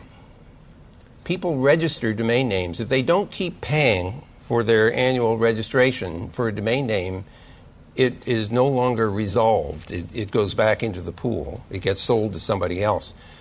The bad part is not that it's sold to somebody else. The bad part is that the URLs that you kept track of to point to documents and other functions don't resolve anymore because the domain name doesn't resolve anymore. Or if it does resolve, it resolves to a place where the documents aren't anymore. And so this notion of using domain names as a way of identifying endpoints in the network is not stable. And so we have a problem. This has nothing to do with the law. It has nothing to do with the arguments over PIPA and SOPA. It has to do with a basic design problem, that domain names are not stable and maintained over long periods of time. My colleague Bob Kahn has something called the handle system, which is intended to be stable without having this problem of churn in the DNS. So there are a lot of things here that need to be improved in order to maintain the usefulness of these identifiers. Yes, sir. My name is William Baltimore, and I wanted to ask you a question. Earlier we had a speaker. He was talking about digitizing libraries for more access for everyone. How is Google going to be involved in that process, and how can the younger people be trained to be able to get ready for the future, what we're looking for? So Google, as you know, has had its basic motto is organize the world's information and make it accessible and useful. And the library project was one step in that direction by scanning and digitizing and doing optical character recognition on all these various printed works. Our hope was to make them visible again, especially in the case where they're no longer in print. And that's true for a rather large amount of material. There was a great deal of debate over questions of whether this was a violation of copyright because you'd copied the document in order to do the character recognition. Our intent was not to deliver the document in its full form unless we had permission to do that or unless it had already entered into the public domain. The idea was to help you find a document that's relevant to what you were doing. So if we have the text and someone does a search, we can say this document has those terms in it. You might be interested in that document. We might put up little snippets around the place where we found a match to give you a sense of context, but that's all, and I would argue that represents fair use. Now, I realize this is not a place where we should be having a legal debate, but that was the general sense. The idea here is that we really do need help finding information that's buried in books. I don't know if you've ever had the same feeling I've had. I've stood in front of my library of several thousand books, knowing that one of them has the thing in it that I want, but I can't remember which one. And I really wish I could go to Google and say, where is this text? And have it tell me which book it is. Then I'll go and pull the book off the bookshelf. But can you imagine trying to leaf through every page of every book? You never get there. So we should take advantage of the horsepower that we have in computing, and that's what we intended to do. Now, as you know, there were debates on this subject. There was a settlement that was proposed. It went through several iterations, and then it was rejected. I don't know what the current state of affairs is, but it was a disappointment to learn this for precisely the reason that a lot of books are not accessible except in physical form, and we don't have the wherewithal, each of us, to go to the place where they are. In fact, one of the things we tried to do with the Google Book Search was to tell people there's a copy of that book in this library if we knew that. And if we didn't, we could say, well, you could go to a bookstore, you could go to Amazon, you could go to one of the other sources of those books. So the whole point here is that, your point especially, is that we should be helping people find new ways of getting the information that they need. A lot of us grew up using card catalogs at the library. I like Google better, to be quite honest, and that's not just loyalty to the company. It's just so darn convenient. So I hope that we get past all this, because the authors whose books are no longer in print get no benefit from that. And our attempt in the settlement was to provide some revenue for those authors whose books are not being printed anymore. But apparently the way we proposed to do that wasn't acceptable, and I hope it does get resolved. I thank you for that question. I apologize for the long answer, Mr. Chairman. Thank you, Vint. I know you have to leave. You are wired wirelessly, so you can remain with us as part of the discussion as long as you want, but we know at some point you're going to have to leave Thank for you your very live much. broadcast. I appreciate that. I'll Thank just you have very a much. seat until I have to blast out the door. Thank you.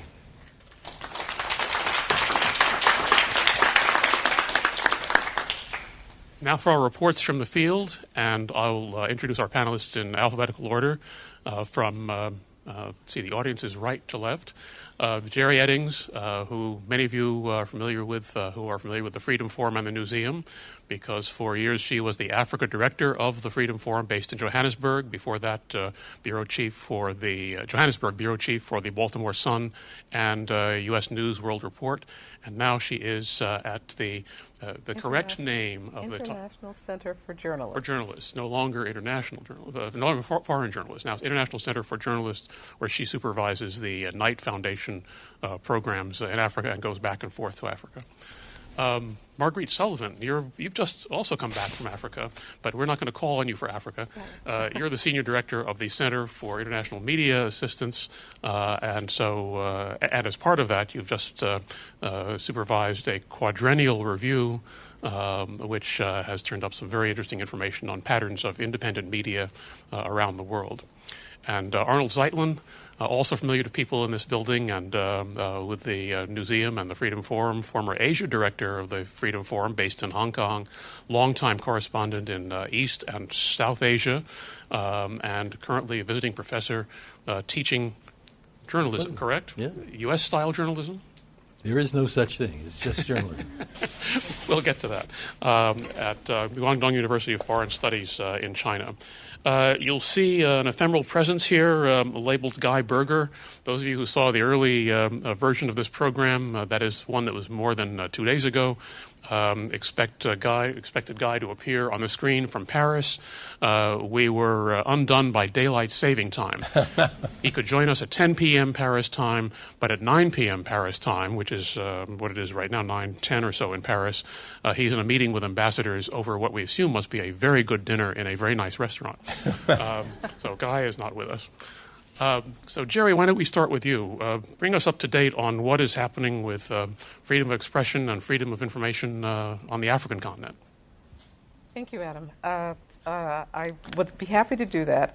I just want to first comment on one thing that Vince said, which in his last few minutes there, which is that one of the tasks now is to help people find new ways to access information that they need.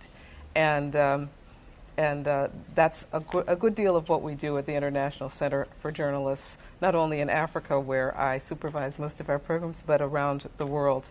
ICFJ does media development programs around the world. We work with journalists, we train journalists, we launch new projects, create new journalism schools and programs, and we help people to use new technologies to access the kinds of information that they need.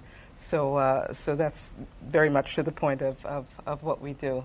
ICFJ started about 28 years ago, and about 28 years ago, I hate to betray my age, but I was starting to do some writing on Africa. And the issues there regarding freedom of information and access to information had more to do with persuading governments to allow private radio and television. Because at that point, information was so tightly controlled that governments had made sure that they controlled the access to the broadest forms of communication. Newspapers, not so much so, although if you were a newspaper reporter that published something that a head of state didn't like, you could still land in jail or maybe even disappear. That hasn't ended completely. That can still happen. But I think that the trend now is just in a very, very different direction, and it is in large part because of the Internet. It is in large part because of the pro-democracy movements that have taken place over the last 30 years. What we have now is, the main argument now and the main discussion and debate now is how to take advantage of the new open data portals that are being established by a few governments and presumably more in the coming years, such as Kenya, which just dumped a whole lot of government data, from census information to budgets to you name it, onto a portal which can now be accessed by anybody. Morocco has done something similar. There have been a number of countries that have or are in the process, we think, toward passing freedom of information laws. Nigeria passed one last year. When I started covering Nigeria, the big issue there was guerrilla journalists. That is, journalists who basically had to move from one site to another. Apparently the embassy basement was one of the sites, to another, in order to publish newspapers without getting caught by the government. These were the independent journalists who were determined to get information and access out and not get themselves locked up or disappeared in the process. So we've gone from a time where there were Nigerian guerrilla journalists who were basically outpacing the government so that they could get their newspapers out without getting arrested, to the Freedom of Information Act that was passed last year by the Nigerian government. One of our tasks at ICFJ is to try to help journalists and others to figure out the best ways to access all this incredible new information that has become available, and also to take advantage of all these amazing new technologies that are now available. You mentioned the mobile broadband across Africa. Cell phones are the primary form of communication, and I have been to places where somebody might have 3 cell phones in their pockets because they are afraid they'd run out of airtime on this one, or because there are 2 different carriers and one is stronger in one part of the country than the other. Yep. But cell phones across Africa are ubiquitous. So the challenge is to harness the potential of cell phones to get news and information out to the public. And one of the things that we have done with some of our programs, ICFJ's programs in Africa, is launch boot camps to train journalists to mine the information from all these amazing sort of new data sets that are available. We have one project that just began in Kenya. We have a Knight International Journalism Fellow in Kenya who did his first data journalism boot camp last month, and it was incredibly popular. He said that there was they planned for about 80 people to come to this boot camp, this sort of 3-day training, and they wound up with more than 100. And what they did was bring together journalists, traditional journalists, and technology experts, web developers, and the idea there was for them to put their heads together and brainstorm how to develop new apps, develop new mapping or visualization techniques, or to tell the story either in a narrative form or a map form, but basically mine the information and get it out to the public using the best technologies. So we're out there trying to make sure that this brave new world, we embrace and tap into this brave new world through our training programs, and that's very much the trend of what we are doing now. We're still doing traditional journalism training where we teach people how to tell the story, how to tell it right, how to get it accurate, and how to be ethical. But also a very big part of taking advantage of these tremendous new opportunities is making sure that people can figure out how to use the new technologies, tap into the amazing wealth of data and information that's out there. We've done that through these boot camps that have been started in Kenya, and will be done across the continent. And when we will also be doing something very similar through a network of hackers chapters that we're also starting across Africa, where again we bring journalists together with technology experts to come up with the best ideas, the best apps, and the best ways to harness information and tell it to the public, and to reach as many people, as broad an audience as possible, and to engage them in dialogue, because so much of the conversation is no longer just journalists pushing out information, but it's conversation and information flowing back and forth. So we're very much working toward ensuring that we don't miss this opportunity in Africa or anywhere around the world with our programs. All good news. What are the trouble spots that you're watching? Oh, there are always trouble spots, and some of them are the obvious trouble spots. There are places that are just still dangerous for journalists, like Somalia.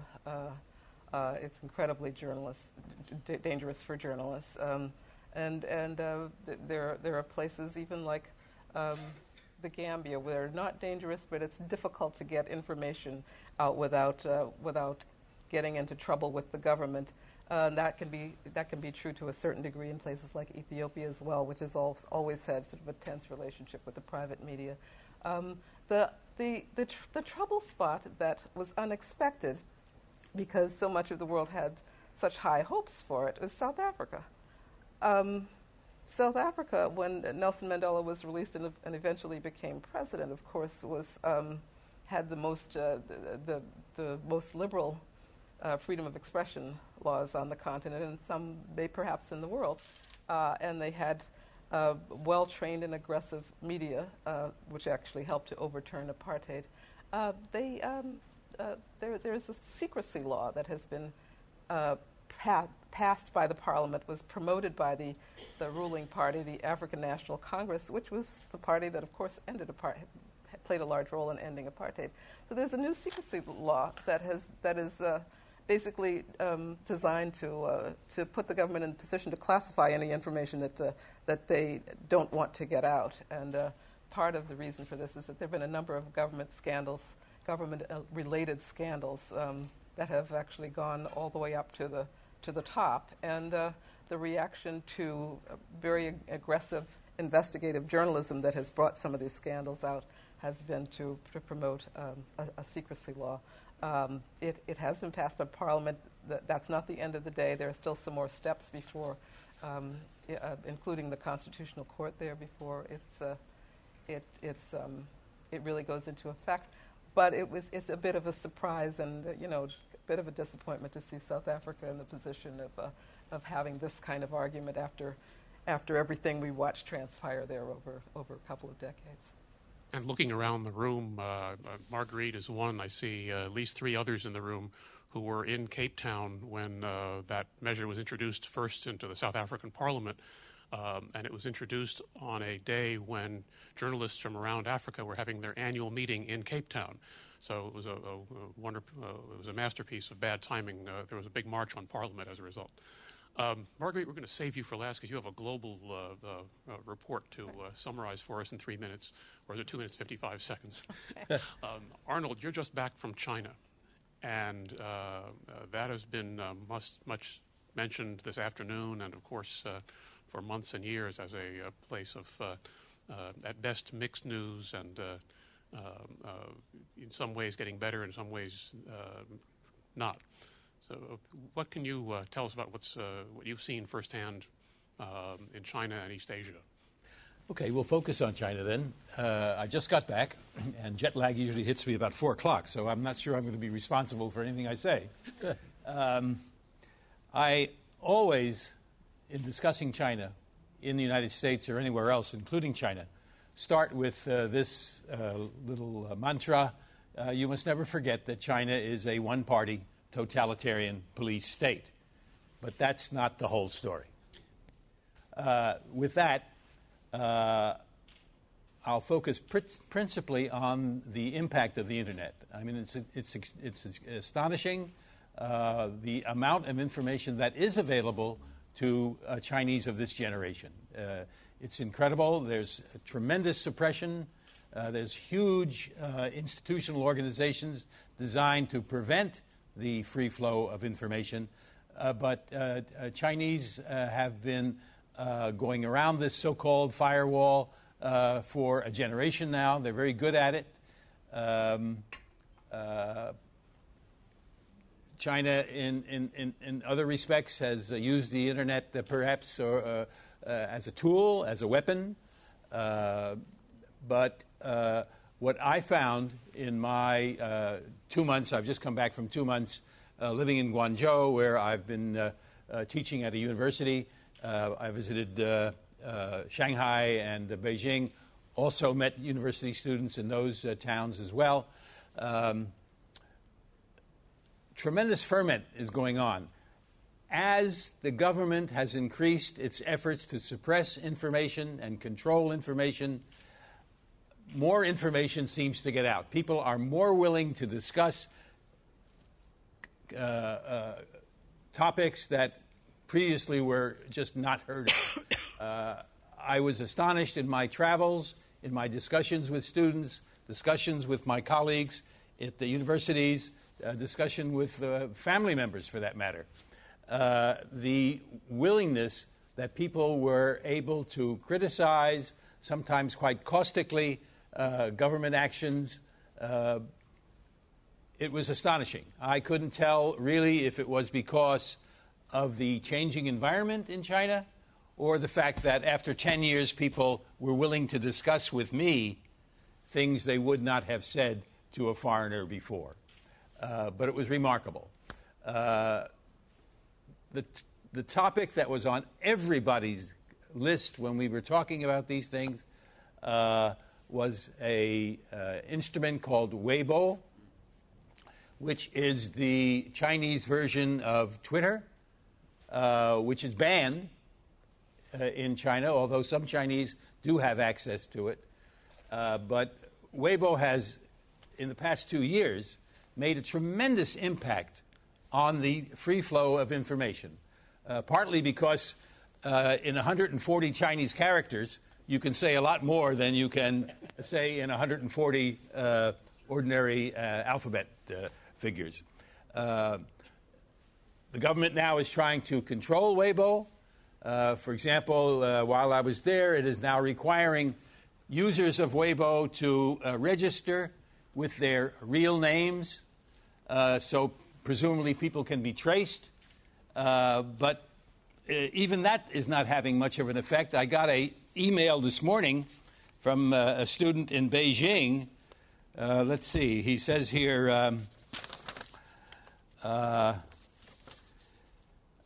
the real name registration process moves very slowly forward. Only about 50% of regular users have registered their real identity.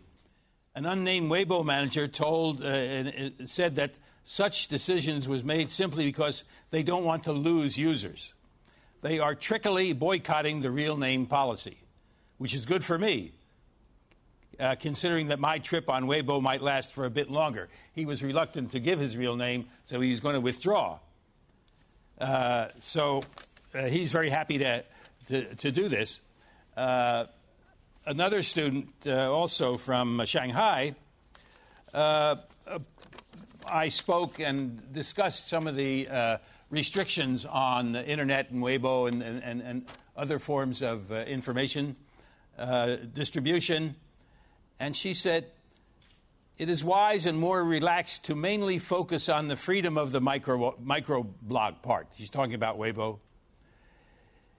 It, to some degree, gives us the hope for a more free atmosphere for information flow and opinion.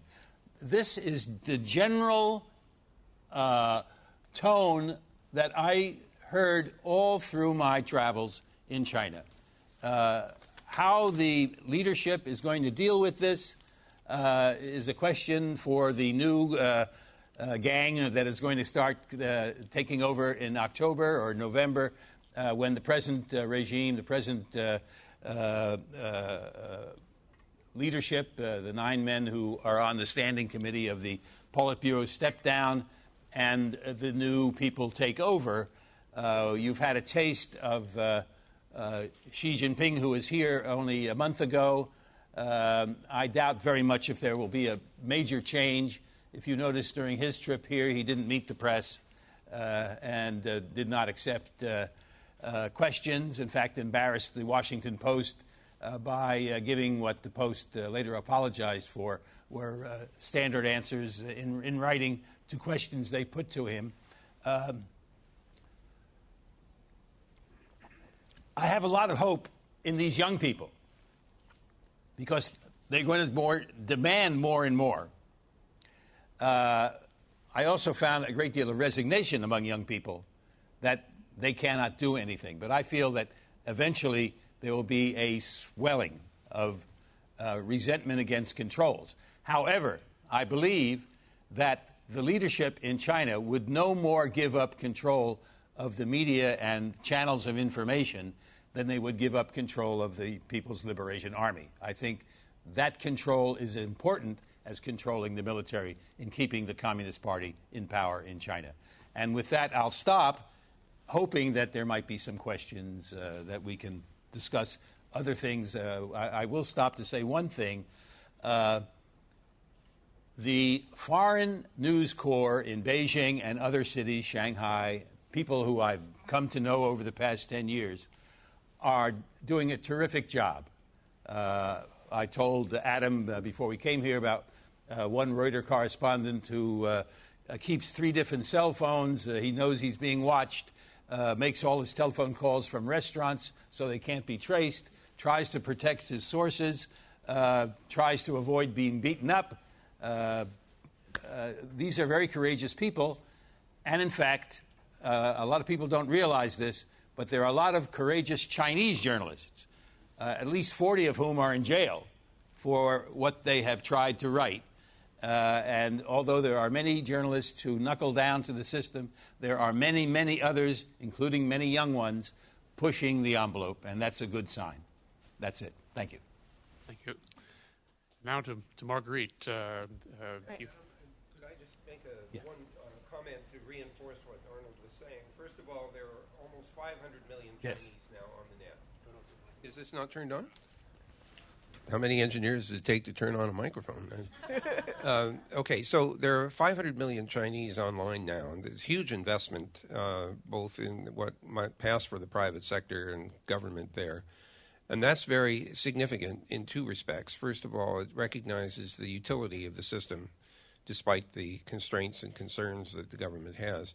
And the second one is that I think of this as the moral equivalent of the Grand Canyon. It took a long time for water to carve that Grand Canyon. I hope it won't take 400 million years for China to discover democracy. But I think that this availability of information washing through the country is going to erode some of the fears that the leadership has over time as they discover that it isn't as damaging as they think it is. To reverse that point, the Chinese leadership actually are very good at using that tool. In other words, there's a lot of reverse propaganda going on. I mean, it's a two-way street, and it's an element of control as well as an element of freedom. And they're very good at using it so far. So to Marguerite, you keep track of independent media. So this is an interesting segue from China and centralized media to independent media, and you also keep track of how independent media are growing and are funded. So Yes. if you can give us an update. So if you all will pull back, like we can do on a Google map, as far as you can go.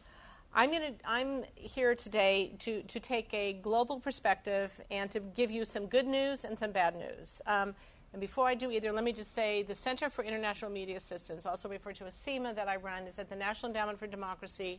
Its public debut, so to speak, was 5 years ago on World Press Freedom Day, and we are basically a think tank. We do papers and discussions looking at independent media, both freedom of expression, freedom of information around the world.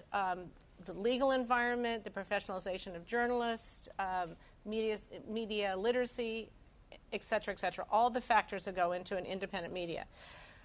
And certainly what you've been talking about today fits into this puzzle. The good news is that U.S. media development support, both public and private, has increased 56% between 2006 and 2010. These are the most recent statistics that we have. And certainly some of that increase from the U.S. government side has to do with Iraq and Afghanistan. But there's a lot of other entries into the field, such as Omidyar, which is the eBay Foundation, and Google, just to mention two. In 2006, the funding was $142 million. By 2010, it was $225 million. Along those lines, worldwide, according to a survey we did, this is just freedom of expression projects. This is worldwide, including a lot of funding from the Nordic countries, totaled $228 million, which is a lot more than the recipients felt was being given to the field. And in freedom of information, as I'm sure you all know, there's 90 countries that have freedom of information laws now. The big problem is that many are poorly implemented, such as one country, formerly part of the Soviet Union that I visited a few years ago. Many of the journalists I talked to said that the government ministries with whom they engage would push the limit, I think it was 2 weeks in this country, to the time that they were supposed to give them under their freedom of information laws information, and they would then bump into another ministry for another 2 months. So they said that nothing was being answered. So it was getting, even though there was a law, it was not well implemented. Bad news, we really don't know enough. So let me start with funding. Donors, in many cases, if you ask them how much you give for freedom of expression, how much you give for freedom of information, how much you give for helping the legal environment, they wouldn't be able to tell you. It's really all over the place. In going to the U.S. government in 2010, and now as well, the U.S. government, State Department, and USAID put all kinds of projects into two categories: media freedom and freedom of information. And in 2010, the figure was $120 million. Now, it's a different figure than I gave you a few minutes ago, because this includes all kinds of other activities that they calculate in this definition. But the figure is actually probably much higher, because freedom of media for development, which is when they're a project to help health reporters report on HIV/AIDS or malaria prevention, in both aid and in the private sector, like Gates, would really double the amount of money being spent on media development. When you drill down even further, just to take freedom of expression, we don't have specific figures on freedom of information, but on freedom of expression, we did a survey with IFEX, which does constant alerts on infringements of freedoms of journalists, deaths, harassments, etc. Many of the donors we surveyed said that they were going to have to go grant by grant to say how much was spent on freedom of expression, how much was spent on freedom of information, how much was spent on media development, or how much was spent on digital media training, and also on circumvention. I mean, it's really, people cannot precisely tell you what they are doing in these projects, often because they are part of a much larger civil society building project. Many decisions are made on the ground. They're when they have to check a box on what they're doing, it's not done correctly. In fact, one foundation executive said to us, it's going to take a year to be able to tell you what we're doing. So we don't know, we can't say, well, how what we're doing in which category of getting to a free and independent media around the world. A second problem we have is what I will call the flavor of the month syndrome. At the end of the Cold War, vast quantities of funding went to the former Soviet Union and Eastern Bloc countries. Now little money goes there, even though there are definitely renewed media freedom and freedom of expression problems in the region. Then a lot of U.S. money has flown to Iraq and Afghanistan, really boosting the figures. The biggest media development grant that aid has ever given was given for 1 year in Afghanistan to Internews that just concluded this in this last fiscal year, and I think is now on an extension. It was, I think, $22 million. Today, the Middle East is the flavor of the month. Africa sort of comes in and out on this. In these calculations. And the problem is building good media takes a long time. It's not short term. Another, I wouldn't necessarily call it problem, but a challenge is that since much effort has been really gone into this field since 1991, when the media development really started to ramp up, much of it went into the training of journalists. And a recent study we did found that in 2011, 30% of media assistants went into training journalists. Only 6% went to strengthen the legal enabling environment to protect the media. And we can train, I think we obviously need professional journalists, but we can train a journalist to death, literally.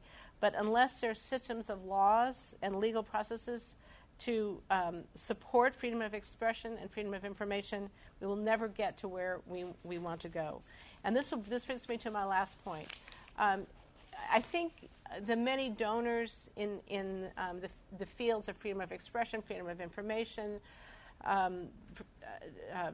building better legal systems, professional journalists, media literacy, we all have the same goal, but we speak different languages.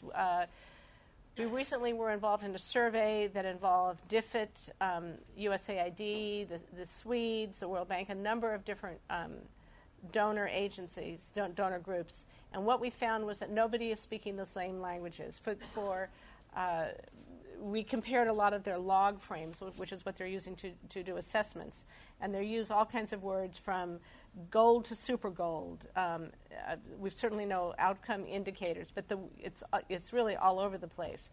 So we don't use the same words to say what we do, and we don't use the same measurements, because there will never be more money, a lot more money flowing into this field until we have, I think, some coherence, some collaboration, and we certainly are able to similarly compare data. So with that, I will leave you with two thoughts. One is I think we need more of a shared matrix.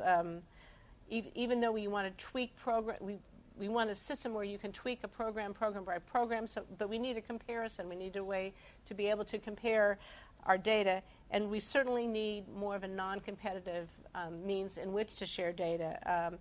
I want to commend the Knight Foundation, which is putting many of its findings online as a donor. USAID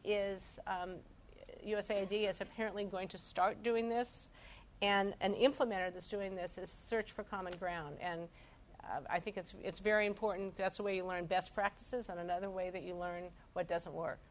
So with that, I'll stop.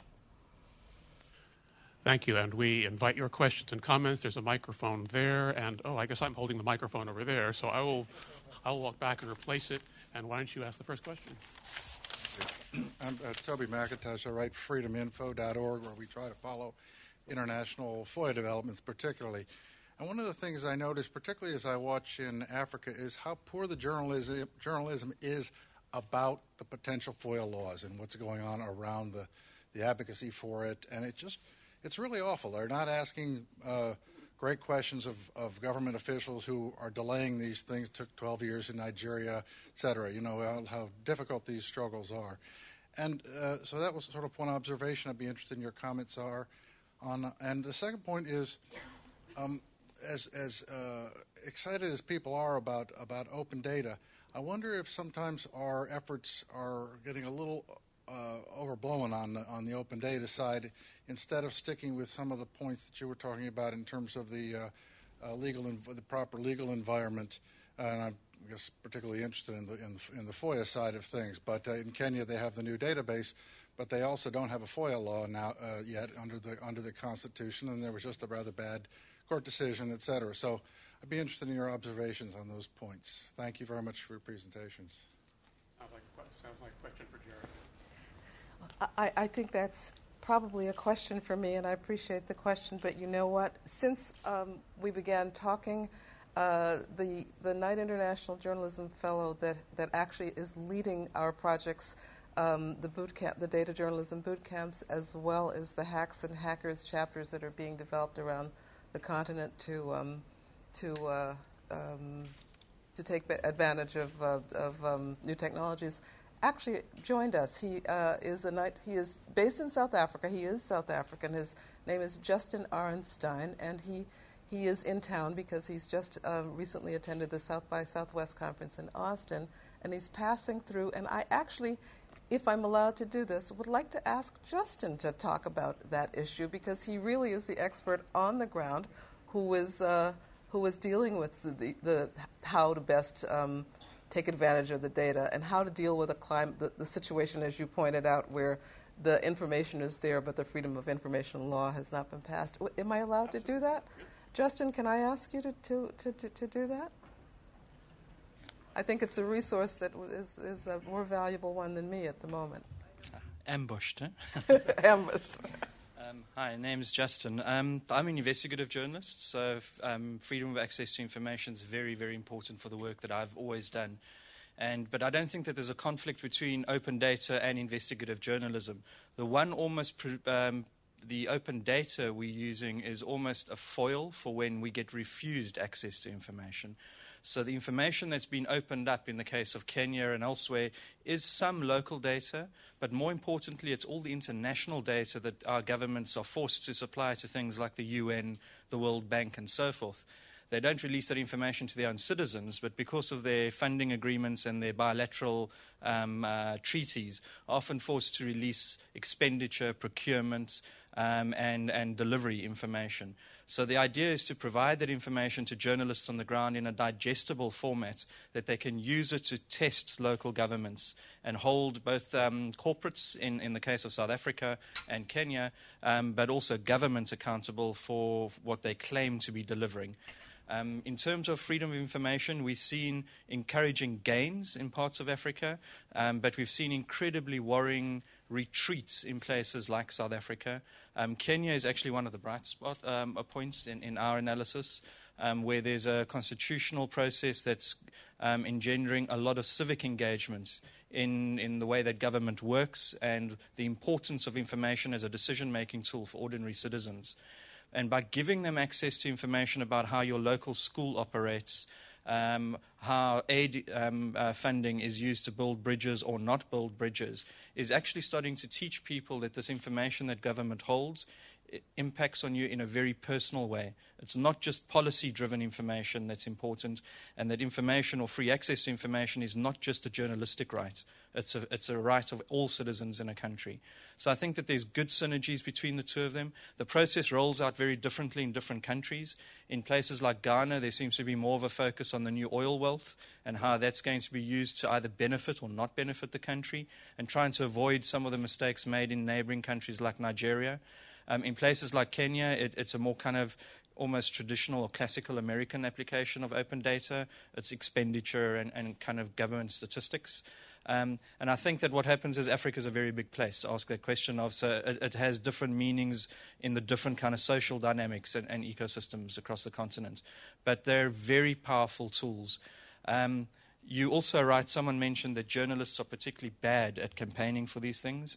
It's almost a lost case. We've got so few resources in our newsrooms and such high churn rate because people are paid so poorly that there's very little institutional memory. So people are just scrambling either to earn very low salaries and keep those jobs. And the moment they start becoming more acquainted with the tools and also better at the job, they get headhunted out largely into government or into the non-profit sector. So we're losing the people who should be fighting those policy battles for us. Again, there are notable differences. What we are seeing is the growth of a civil society that's starting to take civic engagement very importantly. And the reason is that the metric for delivery is moving away from shiny programs or geek toys, and the metric for success is now starting to become how quickly and how efficiently can you mobilize masses of people. So the metric changes dramatically, and that means that you need quality data and personal and localized data to mobilize people. I don't know if that answers the question. Answers it better than I could have. Correct analysis of newsrooms as a training ground for better paying jobs in governments and NGOs. Yeah. Interesting trend. Yeah. I'm Bob Becker. I was interested in Geraldine's comment about Ethiopia because 20 years ago today, I started a 3-day seminar on the role of the press in a democracy in Addis Ababa that was organized by ICFJ and funded by NED. But in that 20 years, precious little has been spent to create the legal environment for press freedom in most of Africa and Eastern Europe and a lot of the world. And when you talk to the foundations that fund journalism training in the international community, they don't see it as their role. So how do we fund the process of creating this legal environment in a bunch of countries to make it possible for the journalists you're trying to train to do their jobs well? Let me jump in. One of the troubling things that we found in a survey we're going to release in about a month is that the amount of funding going into the legal, establishing or supporting a legal enabling environment went from 9%, which is very low anyway, of the overall funds, to 6%. So that's dropping, which I find to be very troubling. There are some pro bono efforts that are that a number of lawyers that are First Amendment lawyers here are engaged in, but they're paltry compared to what the need is. I think it takes a lot of international pressure, and I think it takes ultimately a piece of this overall field that I think needs also more attention is media literacy. The public needs to start demanding better media and better laws to support the journalists. It's a very long process. Can I just add to that it's so nice to see a Knight Fellow that worked in Ethiopia in what year? There was no Knight Fellowship then. This was a grant that was done as an assessment after the fall of the Derg. Oh my gosh. Well, it's really good. I just would like to say that to reinforce Marguerite's point that a lot of this really does have to do with international support and pressure, because in fact from within a country like Ethiopia it's very hard to press for that kind of change. We are working in Ethiopia. ICFJ is working in Ethiopia, but we're doing it in a very focused way. We're training health journalists to do a better job of covering really important and key health issues, health and development, but primarily health issues. and hopefully there is a level, there are some skills that are being delivered there that once we can make it possible for them to report more freely on a wider range of issues, there will be people who can do that. Lisette Garcia, Judicial Watch. First, let me just comment how wonderful and remarkable it is to have somebody close the day with a field report about something that was like the first seminar of the day. How awesome is that? I just want to celebrate you and congratulate you for that synergy. But also following up on something he mentioned, which is like a lot of the field reporting really isn't based on FOIA being a last resort. However, at Judicial Watch, it is our primary resort. It's actually our primary tool. We seek to enforce government laws about itself to produce documentary evidence about its workings. And as we've mentioned throughout the day, it's not always possible to get documents about the United States from the United States. So I've been recently tasked with obtaining some documents abroad. The investigative reporters, the IRE website, I don't even know the acronym, Reporters and Editors, I guess. Yeah. IRE website has the journalist toolkit, but the foreign one just has reports from abroad. And I've been keeping up with changes in the law abroad, but I really need to know, like, is there one place, so this is a very nuts and bolts question, pardon me for not being very abstract. Is there one website that says, here are the laws, or at least the links? Even using Lexis, I couldn't find all the countries. I'm looking at developing and developed countries, but all in the Middle East, Oceania, that kind of area. And I don't even know where to get the law. I'm a lawyer. I can read the law. I just need to find it. So if anybody has any advice, help, if there's one concentrated place, that'd be awesome. Thanks. What was the comment that was made? Freedominfo.org, but if you know any other sources, I'd love to hear. Freedominfo.org. I don't know any one precise site. I'm glad to know about that one.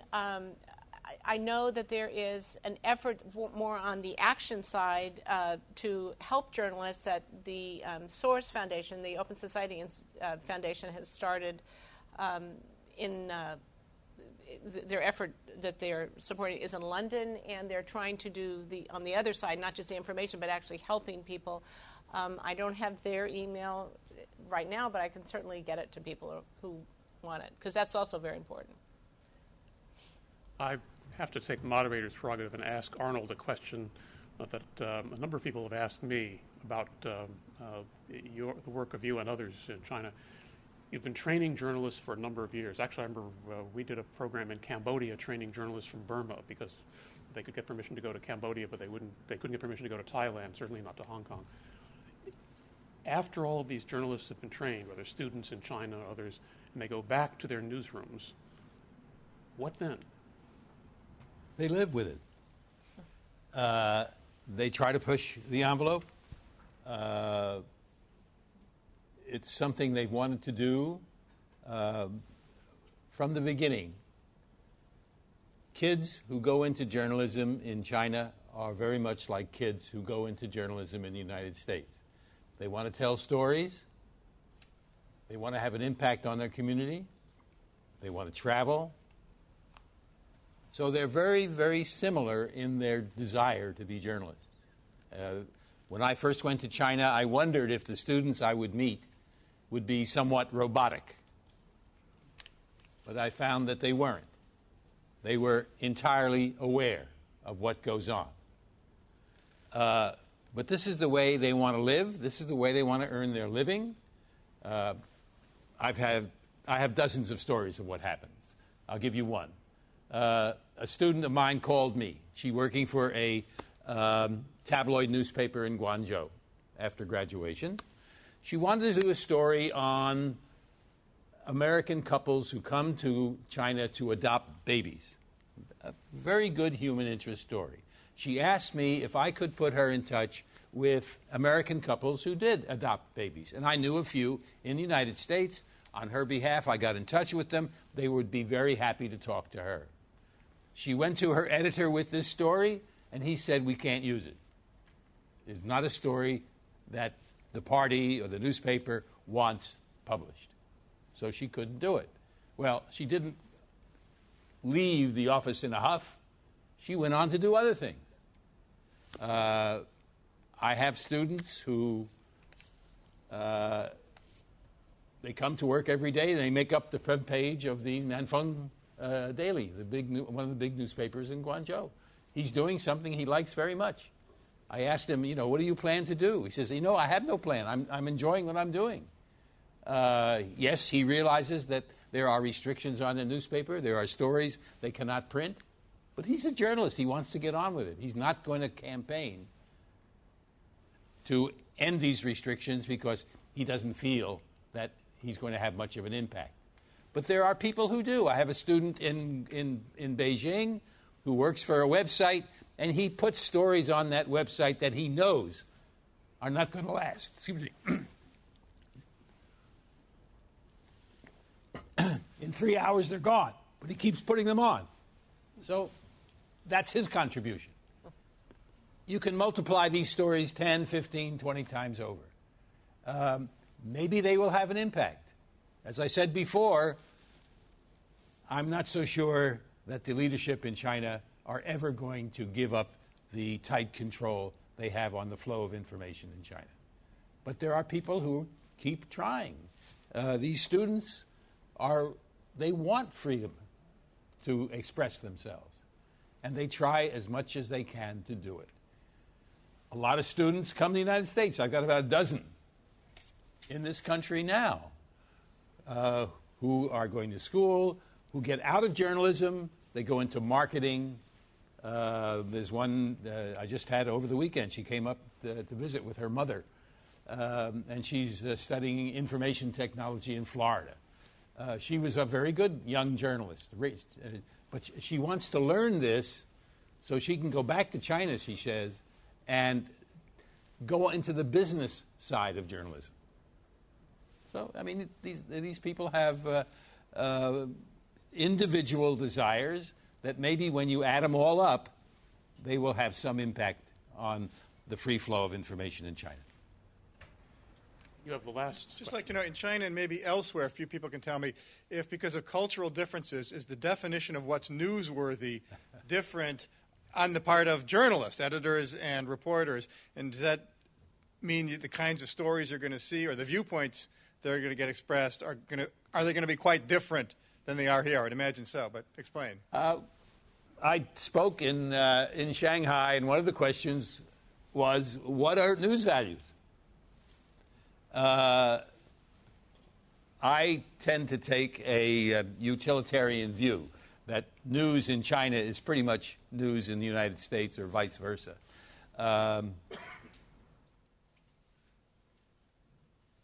I don't know enough about the Chinese language, and this was a disadvantage in my teaching. I taught in an English language program for Chinese undergraduates, and I don't speak Chinese. I did not realize that expressing yourself in Chinese is very much different from the way you express yourself in English. And had I known better, I know a little bit better now, I would have explained my lessons on news writing in a different way. But I did reject the idea that there was a Chinese way of journalism, because I tried to teach what I consider standard journalism, accuracy and accountability and attribution and things of that sort, some of which are not practiced in China. News value in China are warped because of the party and government control. You do things because somebody in the municipal propaganda office calls you up and says, you will put this story on page 1. So you do that. It so happened my landlord in Guangzhou was the lady who did that. A very nice lady, I must tell you. Did she admit it? Oh, yeah, no, this is her job. But I mean, Yeah, this was her job. But this was her job. I mean, she didn't feel guilty or anything about it. This was what she was told to do, so she did it. Mm-hmm. And I didn't say, you're a nasty lady, because she's a very nice lady, and she was a good landlord. So I tried to play down cultural differences. There are cultural differences. There are. For example, I got a question from a student who I made a point of saying that there was a free flow of a free news media in the United States. And somebody came back to me and said, well, but the American government spends a huge amount of money to try to get its point of view over in the United States. I said, so that tells me, the Chinese person was saying, that tells me that the government was controlling the press. And I had to explain that the press was private in China. They did people in the United States. People didn't have to do that if they didn't want to. And despite all the money that was being sent to manipulate or get a government point of view, it didn't always work. Whereas in China, it always works. So there you go. Well, on that note, I think that's a great way to end this panel. Please join me in thanking our panelists.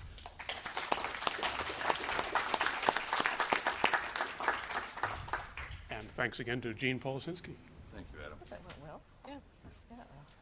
Thank you all. Thank you to our last panel. Sheshe, I believe it is. Yes. I have a son who works in Chengzhou, and really? so I'll be over there in a few weeks and enjoy the opportunity to see what is making news in China as well as in the United States and what they're learning about us, which is fascinating as well, on another day.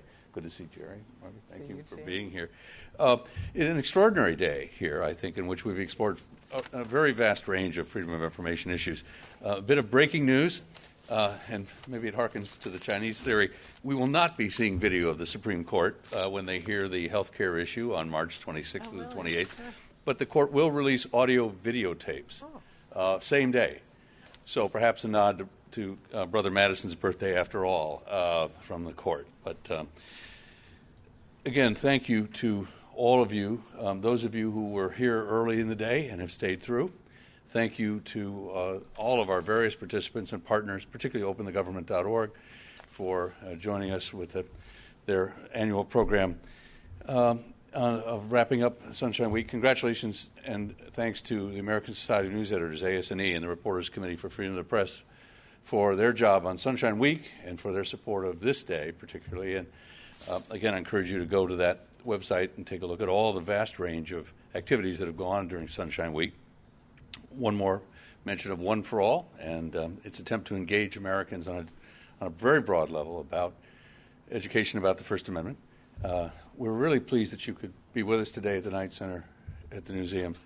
And on behalf of the First Amendment Center and the Freedom Forum and our CEO, Jim Duff, who was here very early this morning, those of you who started out with us, thank you for joining us. I feel constrained to say that since James Madison's birthday falls on a Saturday next year, we will convene on March 15th rather than March 16th to celebrate National Freedom of Information Day. And I do hope that you will join us again. Those of you who have been watching a live stream have an opportunity to join us again that way next year. But also, again, on the First Amendment Center's website at firstamendmentcenter.org, you will find a reposting of this program and its various components, including Representative Zolofkin's remarks, which were interrupted by internet outages. Again, we don't see the hand of government, Chinese or other or American in that, or some bird alighting on a line somewhere in Edmond, Oklahoma, I think. But nonetheless, it didn't quite get all the way through. But she will repost, we hope, the full text of remarks, and we're offering that opportunity to her and her staff. So, again, thank you very much for joining us. And with that, we are adjourned.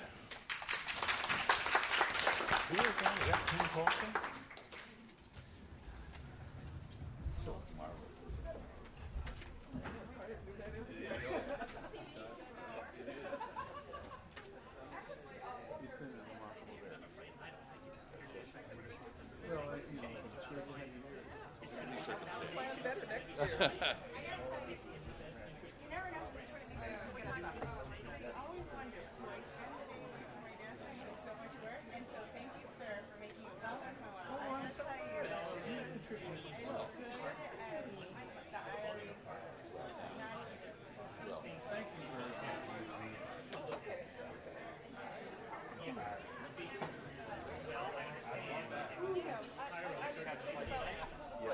actually helped with that in particular, but I wonderful programs for young people.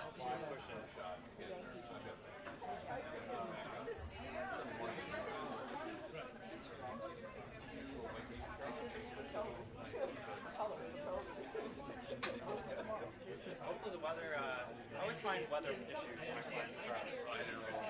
So like between flying out of here and then Charlotte. It's like, but you know, I'll give it a whirl. Yeah, good luck.